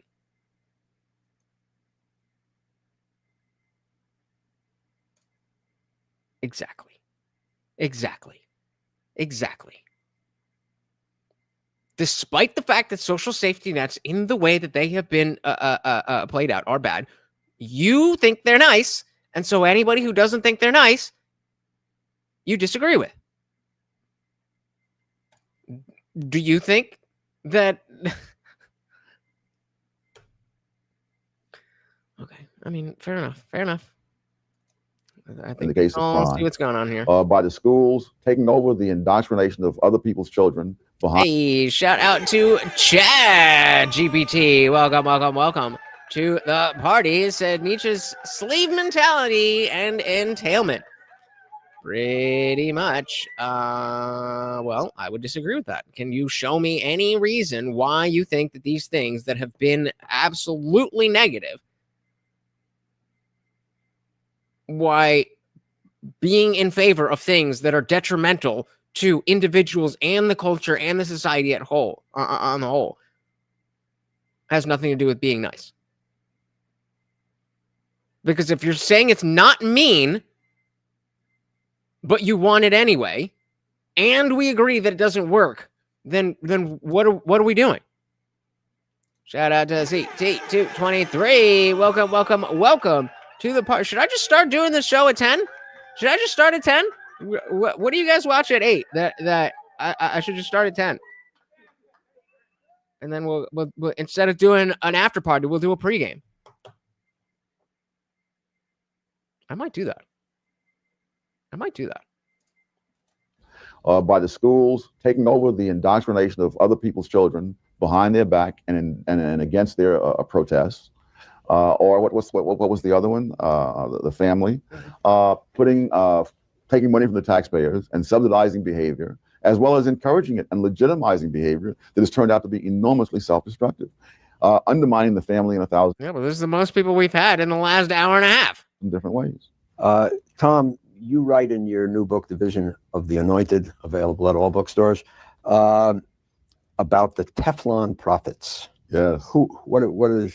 Well, I think my favorite is Paul Ehrlich, because he's been so consistently wrong on so many things. One, predicting mass starvation, I think was the 70s or the 80s, but predicting that we're running out of, running low on resources. And Julian Simon made this famous bet with him. He would offer to bet anybody $1,000 that they could name a set of resources and name a period of time. And at the end of that period of time, those resources would not be more expensive, as they would be if they were really running low, but would be either stationary or falling in real terms. And Ehrlich rushed in with his list of 10 resources, and he decided we'd come back at the end of 10 years. At the end of 10 years, not only was the bundle of 10 resources cheaper in real terms than it was before, every single resource he named was cheaper. Let me raise a final point here. You make this vigorous attack in the Vision of the Anointed that we should no longer listen to these people. That's sort of the debate. They've been wrong. They don't prove their points. It's hurt us. Who should we listen to? So the anointed class is not a phrase. It is an ironic phrase. It's not saying, oh, they are anointed and they're so amazing. It's saying, oh, they think they're anointed. It's really, I mean, I don't want to pick on anybody, but it is really frustrating that this is the whole thing that I'm trying to do here. Is that it obviously we have our biases. We all do. We all have biases against things and for things. But we should wake up every single day and try to believe as few false things as possible and as many true things as possible. And the only way to do that is to actually test the things that you believe. And I see so much confirmation bias that this doesn't fit with what I already want it to be, so I don't like it. It is what it is, baby. We should listen first and foremost to our own experience. You seem to act as if there must be alternative saviors. We should stop looking for saviors. I mean, the society has not existed for thousands of years because it had a succession of saviors. It's existed because it has institutions and processes through which people can realize their own goals. Yup, and all the years of the lefties calling MAGA a cult, just like that, everybody had a clear line that, hey, this Epstein stuff is not something that we are willing to forget about, or oh, Trump, he's just whatever. That's a line too far. Of course, there's the sycophants, but the MAGA movement itself, I'm not going to say the Republican Party, the MAGA movement has been split because Donald Trump has decided to go be a neocon. Luckily, we have built up a movement that no longer fucking needs him. As you can see, the red hat that used to be right here is gone. You want to call me a weakling okay, I am a weakling. $5 and you can make me do push-ups, but definitely, I was willing to continue being a supporter, but you don't want my support. I'm not going to fucking ride your dick. I mean, I agree. He is fully part of the deep state now. And it's sad to see. But on the other side of it, it is convenient. It is convenient. Neither did I. Mine was a gift. It is convenient for somebody who was never, like full Republican. I was, the disaffected liberal walk away campaign, that guy. It is convenient to have a line be crossed so that I can demonstrate. See, I fucking told you this whole time it wasn't about being in a cult. It was about the fact that the Democrats are fucking horrible. It's about the fact that taxes are too high It's about the fact that there's too many fucking immigrants here. It's about the fact that crime is just exploding. And yes, I am very frustrated with the way that Trump is handling the Epstein stuff. But I honestly don't know what it is that he could do outside of literally be in the client list that would make me regret not keeping Kamala Harris and the Democrats out of the White House. I don't know what that would be. Existed because it has institutions and processes through which people can realize their own goals. No, I understand that, but you are attacking people who would like to lead us and tell us how the world works. No. They don't want to tell us how the world works. They want to take over the decision for us. They don't tell the parents how they ought to teach sex education to their children. They put this material in the schools behind the backs of the parents with instructions not to let the parents see it. Okay, but that's I gotta disagree with you here. Saying the Epstein list is a red herring. I think the new Russiagate files are the red herring because Epstein is what's really going on. That's what's really going on, and that's why they're hiding and diving away from it. That's gonna be Monday's show unless something better comes around. But I disagree completely. I don't know why, but there's a reason why so many people cared so much about this, including Donald Trump, and then all of a sudden, why do you care about this? That was the clear giveaway. The fact that I will say we as a general MAGA movement were behind damn near everything he was doing, and we're willing to give him some wiggle room on things that we didn't like. He said some things that we don't like, but the policies are coming through, and the policy's not perfect, but we're whatever it is. But to gaslight like a fucking woman, why do you even care? Why do you even want to see what's in my phone? There's nothing in there. If you trusted me, you wouldn't want to see my phone. I would argue that raping children is violence, but okay, if you disagree, weird. And nobody said more than anything. Who made a comparison? I said that the Russiagate files were a distraction from the Epstein list. At no point did I say neither of them are important, or that one is more important than the other. What I said was that the Epstein list is clearly a real thing, and that something happened in the last month, 2 weeks, whatever the fuck it was, that had Trump going from, yeah, we're going to do this, we're going to do this, we're going to do this, we're going to do this. Oh, why do you even care about that? That's not honest behavior. Shout out to Trey Williams. Welcome to the party. Said Trump is in the files. He's a sellout, and I told you so. Well, we already knew. Like, this is the fucking annoying shit. It's like, you don't get a win for this because you assumed that we love him so much. It's perfect. But as soon as he does some shit, we very obviously were like, oh yeah, fuck that. You didn't tell us shit. We knew all of the fucking things. We still voted for him anyway because Kamala and the Democrats were worse. You don't get a win out of this. Everybody loses here. Everybody loses here. There's a potential pedo, a convicted felon in office, and your party is still worse. But yeah, take the dubs on that if you want, I guess. No, you said, don't lie. Come on, buddy. Come on. I got the chats right here. I mean, where is it? Even if you delete it, it's still here. Where'd it go? Oh, I clicked on it. You did not ask a question. You lied. You made a statement. So, we care more about sex than violence. Gotcha. That's what you said. And I never said that. If you're asking if we care more about sex than violence, I would say it depends on the level of sex and violence. And if there's sex and violence to a high degree, then probably more than just violence by itself. United said Trump was a sexual deviant. We already knew that. I mean, he owned beauty pageants for a reason.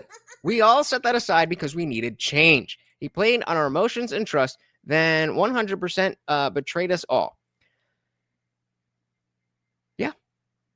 Yeah. CT said, saying I told you so about a pedophile ring is deplorable. We told you for a decade that this was happening, and the Democrats told us we are crazy. Yeah. Where were you on telling us what was good the entire time this was going on? I don't get it. I don't get it. Why liberals, you just look at this as a game. It's not a game. This is real life. You have children. These are real children that are being whisked away from their families and butt fucked by adult men against their will. But yeah, who cares about that? Oh, got you. Told you so. Yikes. I don't know, man. That's wild. Yup. But we live in an open and democratic society now.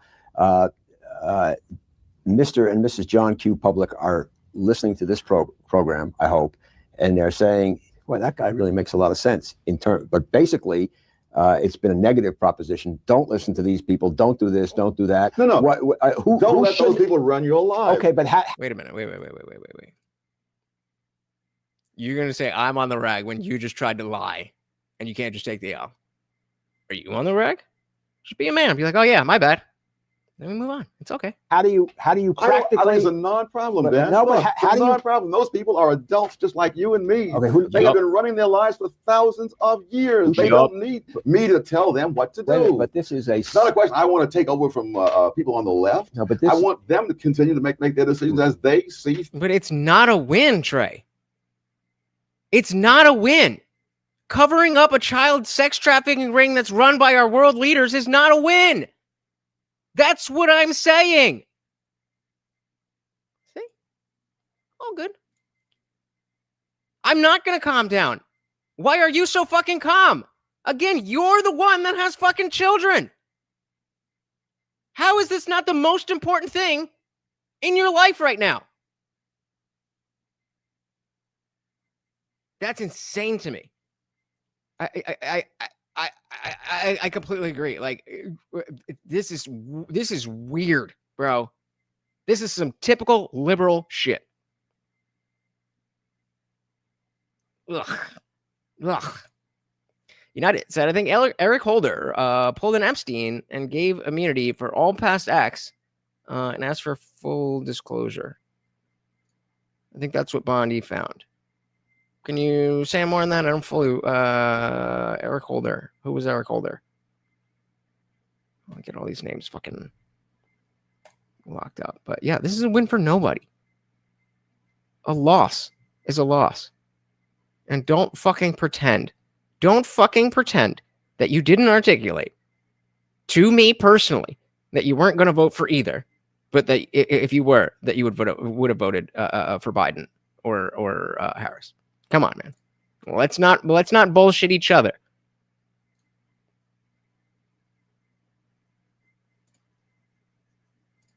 Because as I just said, when we talked about which side you're voting on, you would have preferred to go the other side. And you are a liberal. You may not be a Democrat, but you are a liberal. And there is no win. What win are you talking about? Fox said you can see a thing trying to be hidden by the outline of it. Shine a light at it, and where it don't bounce back, you can see the outline of. Okay. Yeah. Right. But this is a democracy. They have to vote. Even in a democracy, they can live their lives as they see fit. Who should they vote for? Oh, good heavens. They've been voting for whoever they wanted to without my help for 200 years. But some of these people are voting for the people who are listening to these anointed people. I mean, I give one. Okay, so maybe I'm misremembering, because I specifically remember, or I think I specifically remember asking when you talked about how we're both Bernie bros and that and all that I asked you if you were going, because I knew that you said you weren't going to vote for either, but I asked you if you were going to vote, and I don't remember if it was when Biden was still in the race or if it was Kamala, but you said the Democrat. Was that not you? If it's not you, then I apologize. I'm wrong. I will take the L, but I'm pretty sure that was you. The people who are listening to these anointed people. I mean, I give my audience some advice. Tell them what to do. Last year in 1994, without any lowercase p, help from me whatsoever, they changed who they voted for. And so it's a non-problem. You say without any help to you, but you and your confreres in the conservative movement, I think, have had an influence. But it wasn't because of this book. CT said, Trump at least lied to us to act like he wanted to do something. The other party did nothing because they are also guilty. The swamp is deep, and to back up the swamp, you might as well drown. Yep. And so those of you who are older, or the fact that or that you were into politics before 2015, because that's I've got a 10-year history in this realm. But those of you who have more than that, the notion that Trump being part of Trump being part of the swamp then makes him lower than other politicians. That's not what that means. It's just that politicians were all a slimy group than here, and we just thought that Trump was a little bit better because he wasn't going to sell out to the swamp, and then he sold out to the swamp. So now they're all the fucking same. All right, I'll trust you. I trust you. If it wasn't you, I apologize. I was wrong. I was wrong. Full screen. I was wrong. I apologize. But you're still a liberal. The movement, I think, have had an influence. But it wasn't because of this book, obviously. Well, not because of this book, but because of your earlier wonderful books. Tom Sowell, thank you very much. And thank you. All right. Please send your questions and comments to New River Media 115. We all gotta take L's. We all gotta take L's, and sometimes it's gonna be me, and sometimes it's gonna be you. But as long as you can do that, you're in the right place. That's what we are here for. Honest, true discussions where if you got some shit to say, you can say it, and if you're wrong, then you admit that you're wrong. I don't think that's too much to ask for. But apparently it is for a lot of people. So if you think that you can fit that bill, then you are in the right place. Hey, if you are new, once again, guys, that is Morty, and I am your host, Lutch, aka the Indian Jesus, here every Monday, Wednesday, Friday, 8 p.m. Eastern. Make sure you hit that subscribe and ring the bell, because sometimes I go live whenever I want, dropping videos almost every single day. CT said, remember when Obama was talking about hot dogs being shipped to the party? I don't remember that. I apologize. Trey said, my problem is you can't separate Trump from the swamp because he used the swamp. He donated to the swamp. And for whatever reason, he fell out with them and decided to do things himself. Well, but that's precisely why we did trust him, is because we knew all of that. And we knew that he fell out. And we knew that he decided to do things for himself. And himself, meaning himself, for Trump. And the calculation that a lot of us made, at the very least in this last election, a lot of us made the calculation that him doing what he wants for himself is better aligned with what I want for myself than what Kamala or Joe Biden, the Democrats, or whoever are going to do. And that is still the case. That doesn't mean that you can do some fuck shit and I'm not going to say something about it. I still believe I made the right choice. I still believe the Republicans are in a better place to run the country right now than the Democrats are. That doesn't mean that Trump is some, great guy. I said, never admit you're wrong. Just sit in your valley of wrong until you can be convinced otherwise. I mean, I guess. Everybody's allowed to take their own time to do whatever, but come back and be like, you know what? I thought about it, and I had some stupid shit to say. That's okay. I saw an interview with a guy who called I saw an interview with a guy who Epstein called for exclusive Epstein biography. And then Fish said it was wrong to come on land once. Facts, facts, facts. Progress. The lowercase progress is what we want. Well, we were $5 short of the goal, but I really do appreciate all of the donations. Gabriel came in hot with the $5. Funkmaster with the $20. And then he's like, you know what? I don't even want to mess with the top fans thing, so I'll just go through CashApp. And another $20. Thank you, thank you, thank you so very, very much. I really do appreciate you guys hanging out. And, you know, when it gets heated, that's when it's fun. If you can't get heated, then what are we even doing, right?